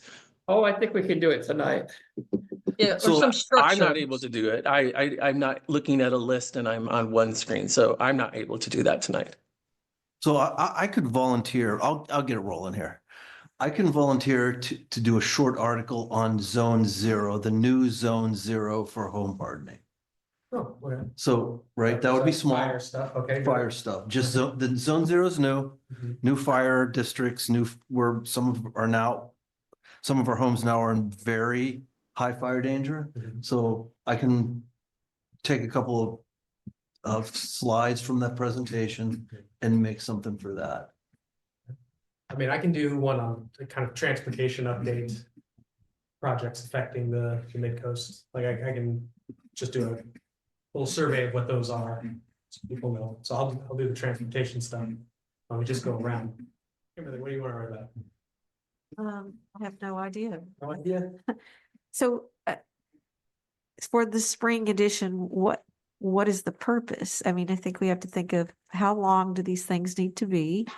And what is the purpose? Are we just providing an overview of, is it informational or is Yes, it's informational for, is it reporting out? It's outreach. it's informational if you're like, for instance, I'll just do an informational on here's kind of what here's kind of the state of transportation projects that affect the Midcoast. But it could be reporting if you want to, if we want to talk about any of the things that, that we have specifically done as a council, like for instance, the stormwater one, like whoever wants to take stormwater could say, here's the report on what we have accomplished with stormwater. Transportation is like not so much what we've accomplished, but more, hey, FYI, here's what's going on that affects you. Like, I think it just depends on the issue, whether it's more reporting or whether it's more informational. Does that make sense? I'll do a thing on Steel Cove. Okay. I don't know what I'm gonna say, but I'll do Okay, it. so let me write. So would you go over there and take Decide. pictures of what it actually looks like right now and then? Scott. Write up was, with I the- probably would, zero, just talk, try to get as much information as I could and throw it into an hour, a Okay. few paragraphs. Me was transportation update. Where was Seal Cove? I guess I'm sorry, guys. I just have some thoughts here. Like, how is this different than like Coastside Buzz or stuff like that? Like, how are we trying to be impactful and making a difference in terms of what we're sending out versus collateral that's already out in the community? I think that's a very good point. And I think the way that I was looking at the newsletter was to be more specific to the MCC, the things that we've accomplished. And I was looking at it as being perhaps more informational and allowing it to serve as a resource to the community.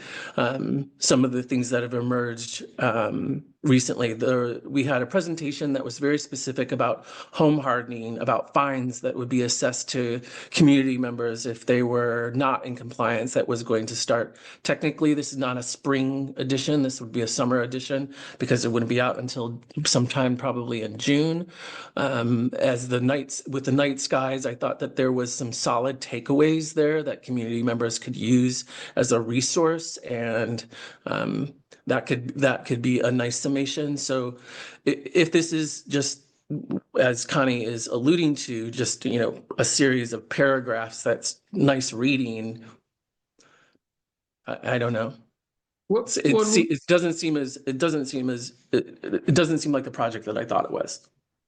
When this first started, I think it was mostly thought of as outreach, as a way of MCC being more visible to people on an accessible level so that they would be interested in maybe finding out more and coming to meetings and contacting us and getting more deep information, but to give them something that they would be, maybe it is like Coastside Buzz, but something that they would say, hey, what is the MCC? What are they doing? What are some of the issues they're concerned with? And serve as a bridge between us and the community and communications. Not as a treatment or something. That's the website that's got all that stuff in it. So I think we're not content creators. We're delivering content. So we're not making stormwater is content we made, but I think for the most part, we'll be delivering content that already exists, if that's what you're asking. Do what Connie was asking. That's what's the purpose of that, right? You want to look at who's our target and what are we trying to get across to them? Kind of along with what Kevin is talking about, like how do we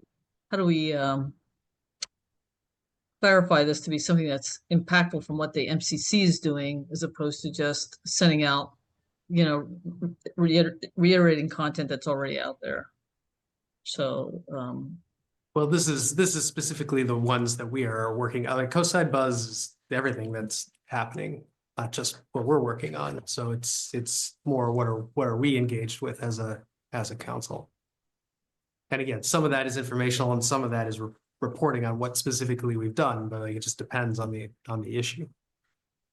So I think there has to be some value, right? In newsletters that I look at, the items are a paragraph to a paragraph and a half at most. Mm-hmm. They talk about, here's the latest development or update. Here are resources that you can access to learn more. And here is, here's what the Midcoast Community Council is at the end, and come to our meetings or something like that. That's what I think of as a newsletter. What you're describing sounds a lot more, Claire said treatise, but it sounds like a very lengthy thing and people just don't read that anymore. So are you addressing that to me? We've got a couple of people in the community that would like to comment on this. Shall we, and since this is supposed to be geared to the community, shall we let them talk, or what do you think? It's your call. But sorry, are you leading the effort? So I'm a little confused. Who's leading this? I thought it was you. Me and Kevin together. Okay. And so I'm just asking the question. So that's what I think of as a newsletter, but it didn't sound like that's what you were describing. So that's what I'm trying to understand. Kimberly, if I could just please respond. So I think that public should be allowed to comment, yes, but as Kimberly is stating this, I do think that it should be MCC specific. I do think that it should be linkages to resources. I do think it should be items that we perhaps have worked on and reached some kind of endpoint with, and serve as part of a toolkit, not just fluff, but something that is very specific. The MCC is really looking at these items, supposed to be looking at these items in depth, making recommendations to our elected officials and raising the voices of the unincorporated coast side. So as a part of that, this should be an extension of that and feel like that. So sure, but it should have linkages to resources. It should have, some highlights or some outcomes that are specific to our work on these items. I'm new to this council. This is our 5th month in. That's what I assumed that this was going to be. And Kimberly, I apologize. Gus and I haven't met to formalize the structure of this. And I think you bring up good points. And Connie, I think you bring up good points as well. I don't think there's necessarily an inherent conflict between what you're saying, but Dan, what did you want to add to this? Yeah, can you hear me? Yep. Yeah, as you all are finding out, devil's in the details. I wanted to just say, sorry. As far as the night sky, the status of this is that the MCC has asked the county to consider a dark sky ordinance. Okay, so that there's really nothing based on the Brisbane model and the Malibu model. So there's nothing really to other than possibly educating the community as far as the dark sky 5 principles, et cetera, and some good practices. There's nothing really concrete to reference to as far as from our San Mateo County in regards to this. So I wanted to say that. Yes. I mean, it kind of sounds like you're contradicting yourself, because it sounds like in one sense you're saying that there's nothing to report on, but then you're also talking about the 5 principles. We do it's up to you. It's up to the council is what they. Okay, thank you for that. The other thing is, anything that's put in the newsletter, obviously needs to be factual. So that makes more work for the council and in developing this. I think that's all. Unless there's any questions, I think that's all. I just wanted to answer your concern, Kevin, about reaching out to me for any specifics on the dark sky initiative. The county has not taken it on yet. There's only been a request for them to do this. Thank you, Dan. It was just one idea of many that would need to be fleshed out. That's all. Thank you. Yeah. Okay. And yeah. So I just mainly wanted to say, hey, obviously it's up to the council tonight, but yeah, there's work, there's other things. In my opinion, the council should be free and fresh to deal with, rather than being overly burdened potentially by newsletter. So if it passes for the next cycle, that's okay with me, but obviously it's up to the current council. Thank you. Kristen, can you help us out? Hi there. I think I was around when this newsletter idea came around when Michelle was on the council, and I think it's a great idea because I think a lot of people still don't quite understand what MCC represents and what you guys are working on and those kinds of things, and even if just to steer them towards the website. I think it's awesome that you have members that are kind of like stoked and ready to take it on. My only word of caution is that newsletters and and Kevin and Gus, apologies if you have lots of experience with this, because then you'll just know. But you know, it is not uncommon for them to take 5 to 10 hours to put together, depending on what your content looks like. And so that would be the only thing I would take into consideration, is that somebody is ready and willing to take on that time commitment, because it can get really overburdensome, depending on how you structure the newsletter. Thank you. Thank you. Claire? Then, Oh, Dave?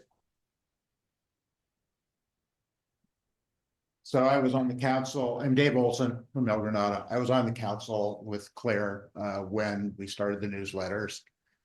Every time the newsletter comes out, this exact set of debates happens. There is a newsletter archive on the MCC website, thanks to Lisa and others. So go look at the MCC tab, look at the newsletters, look at the previous newsletters to see what was done. You're all dancing around the issue of what it should be.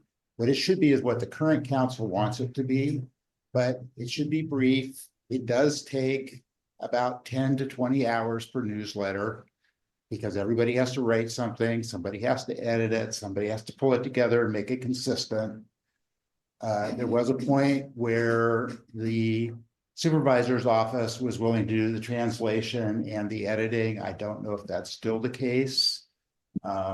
So you could ask that of your liaison, but it is useful. It's a newsletter. It's a list that's specific to the MCC. It's a small list. It was about 400 people the last time I looked at it. Maybe it's more now. But either put the effort into it or skip it. And please, please, please don't debate what it should be. Whoever the editor is can help you decide what it is. Don't debate it in meeting the way we did in the past, please. Thank you, Dave.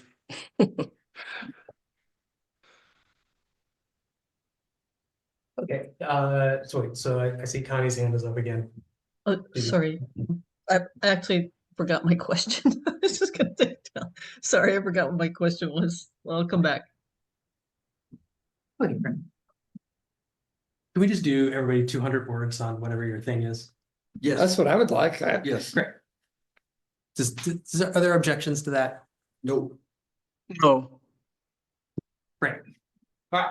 So To be clear, Gus has said that he would help review those 200 words and check them for grammar and that type of thing. All the editing, if you can do the layout, because I can do the layout. If people have photographs that they would like to submit, I can incorporate those. You should not send me 10 photographs per paragraph or 200 words, but pick a 1 or 2 and I can try to get those in as they are relevant. So I'll sign up for stormwater. So I'll put myself down for stormwater. So there was also mentioned that should we add as a category like a paragraph on outreach? What we are. Oh yeah, we'll do a paragraph on what the MCC is. Like, Okay. that's fine. I'll do that. Okay. Okay.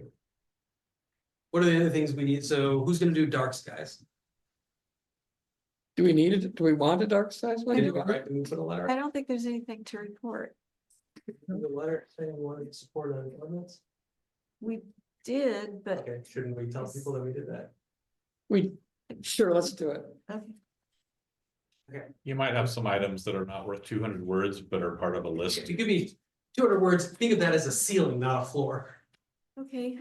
What I'm saying is that Always it might be, do. Always do. Feel free to do Yes. 25 words on dark skies if all we're saying is we issued a letter saying we support a countywide ordinance. and I'm saying there could be several issues that fall into a bullet list of things we did. You want to do that one? Okay. That's yours. Great, awesome. I will take on the lessons learned from the fire preparedness presentation that we had. Small. Kimberly, can you send me just a quick message about who that presenter was in the slide deck? Is it on the website? Look under meeting archives. Yeah, everything's Thank up you. there. So Kevin, you're gonna do that? Because I was gonna do zone 0 for fire. If you're gonna do an overview, then I'm not gonna do that. No, if that was what you were going to do, what I was talking about, just lessons learned, the kind of the fine structure, Okay. what they're looking at in timeline, then that sounds great. Go ahead and do it. Okay, I'm just gonna do zone 0 though. I'm just gonna make it short. And I know that you, Connie, and I have only had one meeting, and I can tackle kind of our outreach meeting, and when we, what we're looking at, and some of that. Would you want that in a newsletter? We haven't even talked to the other council members about that. I don't know that that would go into a newsletter yet. We don't know when the newsletter is coming out, so I was assuming we have another meeting before we have another meeting to finalize that before our next meeting. So I was hoping that we would Whatever have we that agreed meeting. to. Yes. Whatever we agreed to by then. Right. And we're all agreeing that our 200 words max we'll have done by 2 meetings from now. Is that correct? Exactly. Can we just say can we say the end of June? No, that's too long. That's when the next 2 meetings kind of pulls out to. Oh, wait a minute. It's the middle of June. Yes, the middle of June, right? Because we have an end of May meeting, and then it'll be the first meeting in June. 18th. Yeah, whatever the date is. And Behind Kimberly's head.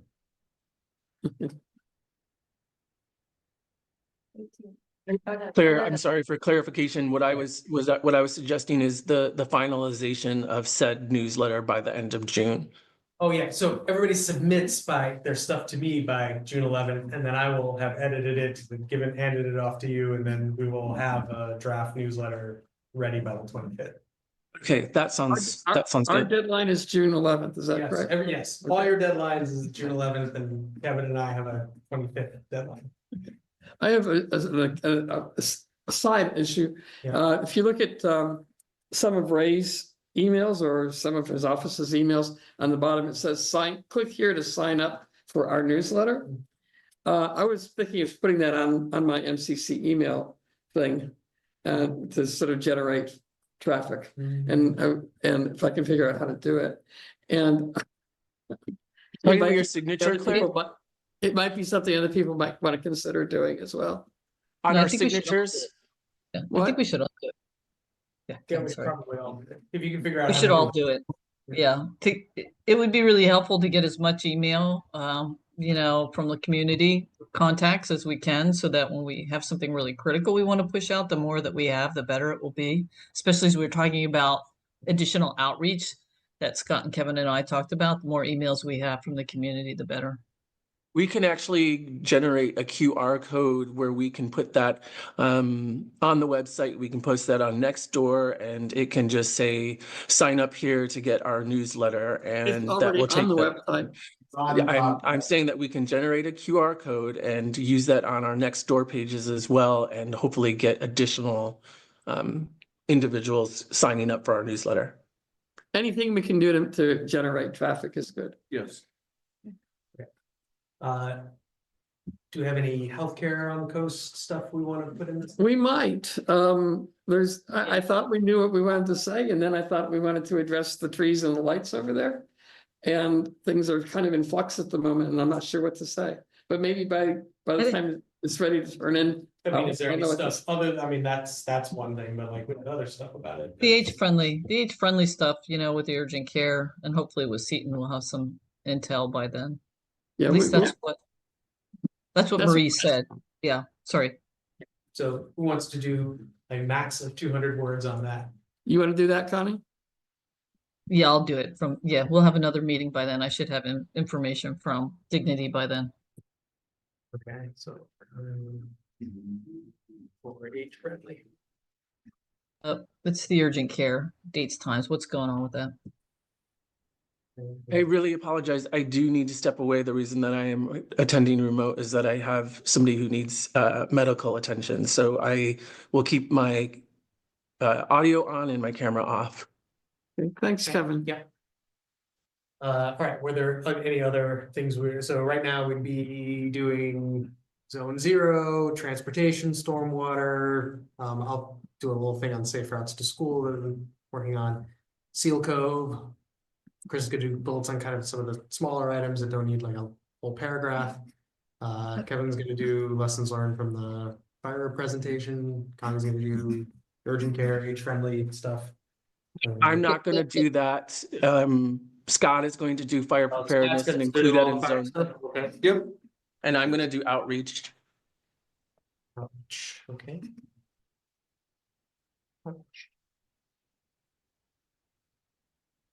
And take a look at what's on the website for the old ones, so you get an idea as to how they've been done.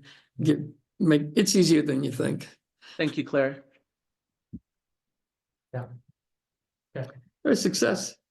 If we have more stuff that comes up in the next 2 weeks that's relevant, I'll send it in, you know, if I know more, some of the topics I'm trying to track down. But. And the editor can always accept or reject. Yeah, I mean, we also had, didn't we do stuff with parks and like. What's the frequency of the newsletter going to be? We were trying to do it quarterly. It's actually probably about 3 times a year. It sounds like you have a nice amount of content to kind of bullet out. Are you going to take those like bulleted points and link them to either a resource, an agency, a presentation, etc.? I think that's going to be up to the person that writes the 200 words, if that's how they want to use their 200 words. No, I mean, I was talking about Chris, who was just going to do like a broad level, like bullet point of items. You'll have to start at the beginning because I So didn't catch I was wondering if you take the bullet points, are you going to link to a resource such as the agency who presented or gave us the information, you know, a website where they can get additional information about the bullet points, things like that? If you sounds have like them. Yeah, I have it. Okay, great. Okay, I think we're pretty much done with that. I appreciate you guys volunteering to help and to do it. It's a good, big job. Appreciate it. I want to move on to the last item. And Dave Olson is here and he's going to present this. I'm going to give you, maybe Dave, I'll just give you a tiny bit of background and then Dave can correct me or take it from there. Prior to Lisa's death, there were a group of, I think, 5 people, some community leaders and some MCC members who were working with Lisa and with the county to see what kind of a living memorial we could come up with for her. And we do have a plan. And what I would like tonight is to have the MCC be aware of this plan and to hopefully support it. But I will let Dave explain what I'm talking about, please. Great. Again, I'm Dave Olson. I live in El Granada. I'm a past MCC board member, council member, excuse me. Lisa, as I'm sure you heard at the last meeting, did an amazing amount of stuff for the coast and for the MCC. I can speak very personally that she pulled an MCC that was a jangling mess into a successful organization and struggled very hard and mostly behind the scenes to keep it that way. And I'm hoping we can all make that stay that way. It's never going to be perfect, but it's a great goal. There have been many advisory councils in the state. Most of them do not do anything useful. This one has done many useful things and it's very good for the community. And Lisa is responsible for a lot of that. So one of Lisa's very important things was restoring part of Pillar Point Bluff. And what you're seeing on the screen in the blue outline is what I hope will eventually be called the Ketchum Memorial Coastal Prairie or something like that. This is the area just north of what is now the Space Force property, used to be the Air Force property. And if you've walked it, there's a boggy trail there at the lower left. That area was overgrown with all kinds of invasive plants, and Lisa spent over 10 years, mostly by herself, taking that stuff out and encouraging the natives to grow to the point where independent biological assessments have said it is a nearly pristine coastal prairie, which was something that she was immensely proud of. So when Lisa was sick before she passed, several of us got together, talked to Lisa, talked to each other, and thought about what we could do to both memorialize Lisa and assure her that the things that she was proud of and worried about continued to go on. So this is one of them, trying to keep this coastal prairie as coastal prairie, free of invasive plants, still able to be seen by people, walked over by people. And my personal hope is not to be destroyed by some of the more road-oriented park personnel. There are plenty of people in the Parks Department who care about native plants and the like, but not all of them do. So I walked this. This is basically a track walking the area that I felt was pretty much the boundary of the coastal prairie. I showed it to Lisa. She agreed this was a pretty good boundary. It's not the only possible boundary. It's nothing sacrosanct about it. I agreed to take on coordinating and doing some of the removal of the invasive plants in this area and trying to maintain it. Still to be decided, if we get the Parks Department's approval for all of this, is how exactly that will be done, whether it will be done informally, whether it will be done through the Friends of Fitzgerald, whether it will be done through some new Friends group. The important thing is that it be explicitly recognized and put on the parks maps, put on the parks maintenance maps, and that people continue to work on it to keep it in its pretty clean native state. Lisa would not care if we memorialized her in this. What she cares about is that it's maintained. So I will volunteer to take that on as long as I am able, and find somebody else to take it on when I am not able. What I'm hoping for, and I think what the other council members who've been working on this are hoping for, is that the council will agree that this is a good thing to do. The council will back it, work with the Parks Department and the other county departments to make it happen. And I have a couple of other things I can show here. Sorry, I need to stop sharing briefly. Get it. Like other people, I'm no longer used to Zoom. Okay, I lost my views. I have here, there we go. So, still sharing.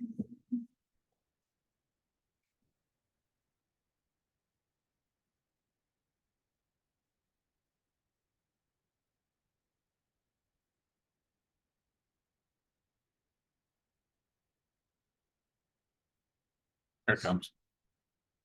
So this is just an action photograph taken from the southwest corner. And you can see it's low growth. That's why it's called coastal prairie, instead of having a lot of shrubs like the coyote bush and the like. It's low. This is the upper corner, more grasslands, but not too many invasive grasses. And then this is looking right at the southeast corner where the radio mast is for the Space Force. And that's also very close to where the boundary is, with coyote bush in the foreground, but not big, tall coyote bush.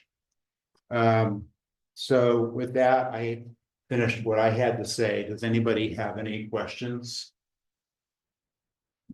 Go ahead, Scott. So a little bit north of there, there's a plaque that describes the Native American people living in there. I mean, I didn't know this was what it is, so would you recommend a plaque that follows, that looks exactly like that one that describes this? This is a coastal prairie, here are plants that exist and birds and stuff that fly around.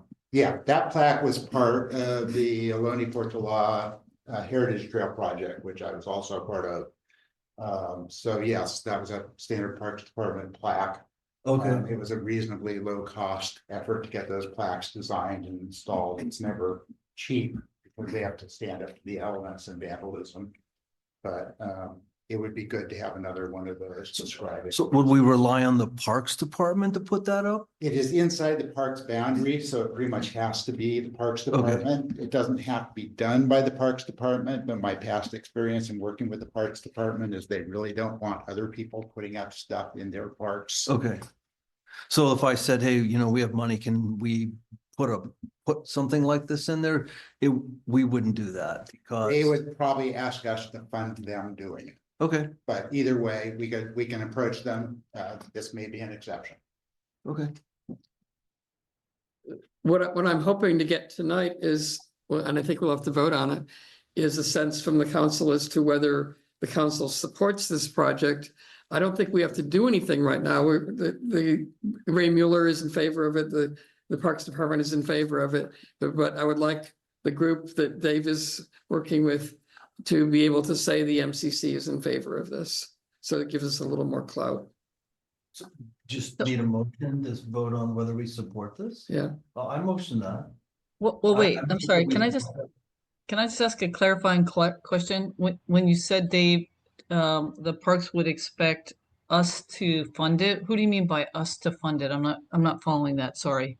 I was responding to Scott's request of whether the council or some other party could design and install a sign. Oh, okay. You're saying for the sign. Department does not like that, and what they want people to do instead is to work with them, design it, and then fund it, and they'll do it. Got it. Thank you. Kimberly, you got something you wanted to say? So I have a question just about a recent conversation with the supervisor in which he said that we had to wait a year. No, that was in order to rename anything. Oh, I see. Okay, so we can start working on this right away. Yes. But it can't be officially named the Ketchum Reserve for a year. But that doesn't mean it can't get started. Okay. There, I have a question. Yes. So just as the treasurer, as we're talking about funding this, with the limited budget that we have, Dave, are you thinking more about the MCC participating in fundraising for this and working with the broader community to, request community input with that? No, I don't think there should be any need for MCC to fund anything. Okay, very good. It's mostly, Lisa was part of the MCC as well as the Planning Commission and many other things. And having the MCC's backing will be very helpful. Nicholas has already been apprised of this. Nicholas Calderon, who was the MCC liaison to Don Horsley for a while before he moved on up the ladder. He's now director of the Parks Department, for those who don't know. And he is in favor of this as a general thing. The devil is always in the details, but I don't think there's going to be a lot of money involved in this on any side. The main cost to the Parks Department will be doing formal recognition of this and updating their maps. Thank you for the clarification. Yeah. So is there a motion and a second on the EMCC supporting this? I think there is. Second. Okay. I would like to add a piece to that motion. If I can, and then we can discuss it if there's more discussion. The letter that I read at the last meeting that we were going to give to Lisa. I have agreed to send a copy of that letter to her son. The letter is on MCC letterhead, so I think before I can send it, I need the a permission from the MCC to send the letter honoring Lisa to her son. So if I could actually make a motion to add that to the current motion. You accept that friendly amendment? Sure, can I second that? Yeah. No, wait. All I've heard is you make the motion, then you seconded you did. Okay, that's. Wait, what I want. who, I can't tell who's doing it in the room because I can't see the room. But the I can tell presentation. Tony Gus. also didn't get it, so we need to be clear about who makes the motion and who seconds. So who is the first and who's the second? Gus is first? No, Scott made the motion. I seconded it. Okay. Claire has made an amendment, which Scott has accepted. Yeah. Is there any discussion on the motion? I think it's a great idea. Connie, could you call the roll, please? Sure, sorry, didn't know if I had my mute on. Chris, Yes. Claire, Yes. Kimberly, Yes. Gus, Yes. Scott, Yes. Kevin, Yes. Connie's, yes, that's 7 carries unanimously. So, quick question, Claire, would Yeah. you maybe want to write something about this for the newsletter? I could. I think that would be lovely. Okay. If you feel overloaded, let me know. I'd be happy to read it. Boy, we should take advantage of that. I would. Okay, and for those who don't know, that mass of white at the top of this picture is Pillar Ridge, which Lisa also expended huge amounts of effort to make a rent-controlled, affordable housing community. And without her, that probably would not have happened. So it's also very appropriate that this is right next to where she lived. Thank you all. Thank you, Thanks, Dave. Dave. Thanks, Dave. Thanks, Dave. Okay, council activity. I gave my update to the Half Moon Bay City Council last week. Our update to the Half Moon Bay City Council. Anything else? I won't be able to attend GCSD tomorrow. I let them know if there are any important updates. I've asked for those to be sent to me. I think they're electing a new member. Yes. The directors. And I guess we should make an announcement too that MWSD is also expecting an open seat on their directorship. If anyone is interested in applying for that lives in Montero or West Beach. I can share, okay. You're done. Yes, Connie. Yeah, I attended the that keep meeting again at the beginning of the month for the emergency action plan. And so good updates coming out of that. I connected with them about who we could speak to come in and talk about fire safe. So Dave Crosgrove gave me some names, so I can trying to do a outreach for that. And we also have a group that are collaborating on how to where we could best create a community calendar that I spoke about, a resource community calendar, like who could maintain that rather than just, not an event calendar, but actually a community resource calendar and how we might go about that. So here's a group following up on that. Connie, if I could add something to that. Sure. I just saw that, I guess Crystalline's not here anymore, but the. Oh, she is. She's here. Oh, Crystalline, you're here? Yes, you are. Apparently your calendar is now open to anybody in the community. Is that correct? Oh yeah, it has been for a while.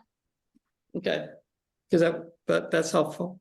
Yeah. We have I set up your meetings on there when I launched the new website, and we promote your meetings in the Monday email out to the community prior to your meeting. Thank you. That's Yeah. great. I think Connie is mentioning that a resource calendar for community organizations and those meetings specific to district groups, our council, the GCSD, et cetera, that isn't inclusive of special events, community events, things of that nature. Yeah, all of those are able to, well, some of them are, because those have always demanded my bandwidth because the different groups don't put them on themselves, so I try to grab as many as I can. But yes, any of the groups can put their information out there, whether it's a special event or a meeting. We have a category specific to meetings, so people can search for those as well. So she's one of the people that I was going to meet with, right, Crystalline? I think Joyce Logan was trying to organize us to get together Crystalline mentioning that they already have something in place. Maybe we can leverage that, more effectively.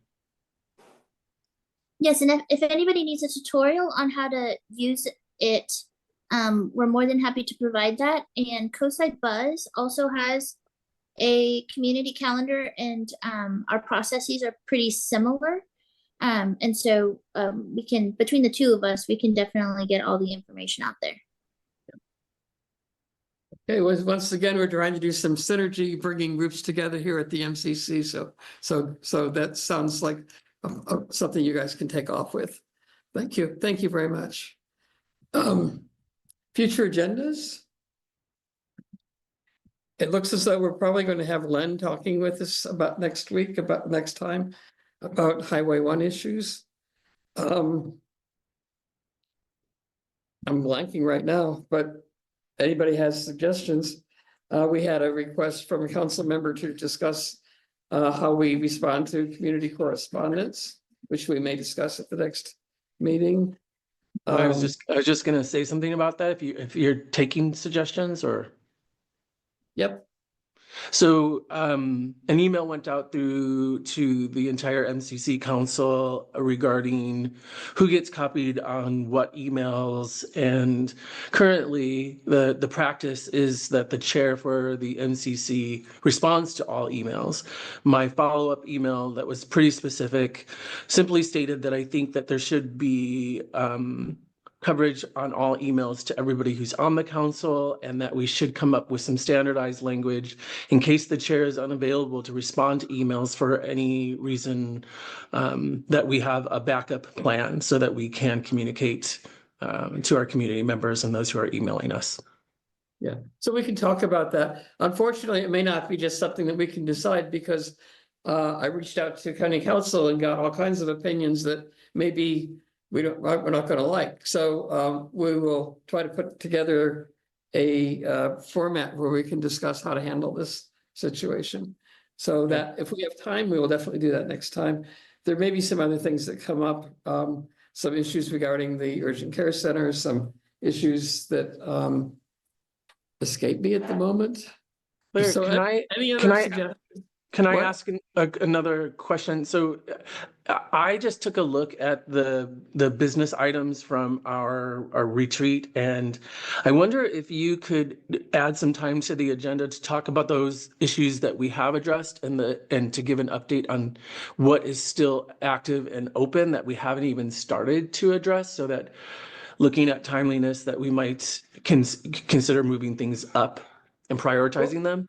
One of the things that I think people are just now starting to do, and it takes a while to get your feet wet here, is to get a little more deep into the things that you said you were interested in doing, and to start putting together agenda items. If somebody's interested in transportation or in Firewise communities or telecommunications or whatever, this is the time to start saying, look, I want to work on this. Who else wants to work with me on it? And start putting together an agenda item so that we can actually put it on the agenda. It's not going to just arise organically at this point. So take a look at what you said you were interested in doing and see if there's something you want to actually work on and put together for a meeting. And we can bring that to so everybody can, it's good to bring it to the group because other people may want to work with you. With a maximum of 3. I'm sorry, I need to drop for another meeting, but I'll follow up on the last items on the agenda. Thank you. We have another meeting at this point? Yeah, well, because yeah, yes, I do. Dropping right, as well. right. Yeah. All right, thanks. We could Thanks, probably, all. if anybody wants to adjourn. Can't do it. I was doing Okay. I definitely do it. Future agendas, Bye, What? Dan. Bye, everybody. Bye. future agendas. What about We the, just did that. okay, we're adjourned. Community comment on future agendas. What did you want to say, Dan? Well, I wanted to talk about the Surface Beach situation that currently, as proposed, all parking will be removed from the side of the highway. In addition, with the I guess I just learned that there was an updated plan from GCSD. The last I heard from Barbara Dye, and I read on an Nextdoor post from Nancy Marsh that the concept of the loss of parking for Surface Beach, where it exists today, next to the skate ramp, would be the last phase, and it may not ever happen. But apparently, on the updated version of the plan, it's still there to be lost. Therefore, with all of the plans that are, on record, says that there will be 0 Surfers Beach parking. And obviously, including all the parking that's across from the firehouse on Obispo. There's a lot of people that park on the side of the road right now. Yeah, there's a couple of RVs. That's a separate issue, but still, there's parking there that has been used. If the RVs were not there for beach parking. So where will people park is the question. If all these plans pull through, and additionally, so that's one. I would guess that the current council would be interested in this concept of complete loss of parking towards the access. We have not expressed indifference to that, and we Pardon? certainly, it's on our list of possible agenda topics. I appreciate your bringing it up to us to think about more specifically tonight. Isn't Len going to give us an update? Yeah, Dan? no, I think Len's just going to update with the current plans, and I'm asking the current council to say, hey, is this okay with the current council? That's number one. Number two is some of you may be aware that there's a petition, and currently I think 640 community members have signed a petition against the North Burnham Strip parking lot that is proposed by the Harbor District. Is everybody aware of that? We're aware of it. It's been on our agenda. We've discussed it, and we will discuss Okay. it for. Okay, so I would recommend, as a community member, I would recommend that based on the overwhelming broad sentiment from the community against this, that the council, the MCC, would write a letter saying that the MCC is against this, mirroring the sentiment of the community. Number one, but number two, solving the the problem with complete loss of abandoning all parking essentially for access to the Surfers Beach, which I have to remind you that a lot of community members that live in our community drive down there and park there and then go across and access the beach. So it's not just visitors. It's important to know it's not just for visitors. It's I think we're probably ready to adjourn at this point, Dan. So, okay. I thank guess you- I'm not hearing a thank you response. for- I'm not No, allowed you're a not getting a response. response because this is more like public comment. Pardon? This is more like public comment right Well, now. we're talking about future agendas, and in the And past, we had there's already been voted some. to adjourn. Yeah, but you didn't allow for public comment on We future don't usually agendas. allow for public comment on that. You have in the past, so it's de facto a anyway. So okay, go ahead and adjourn. Thank you. Dan.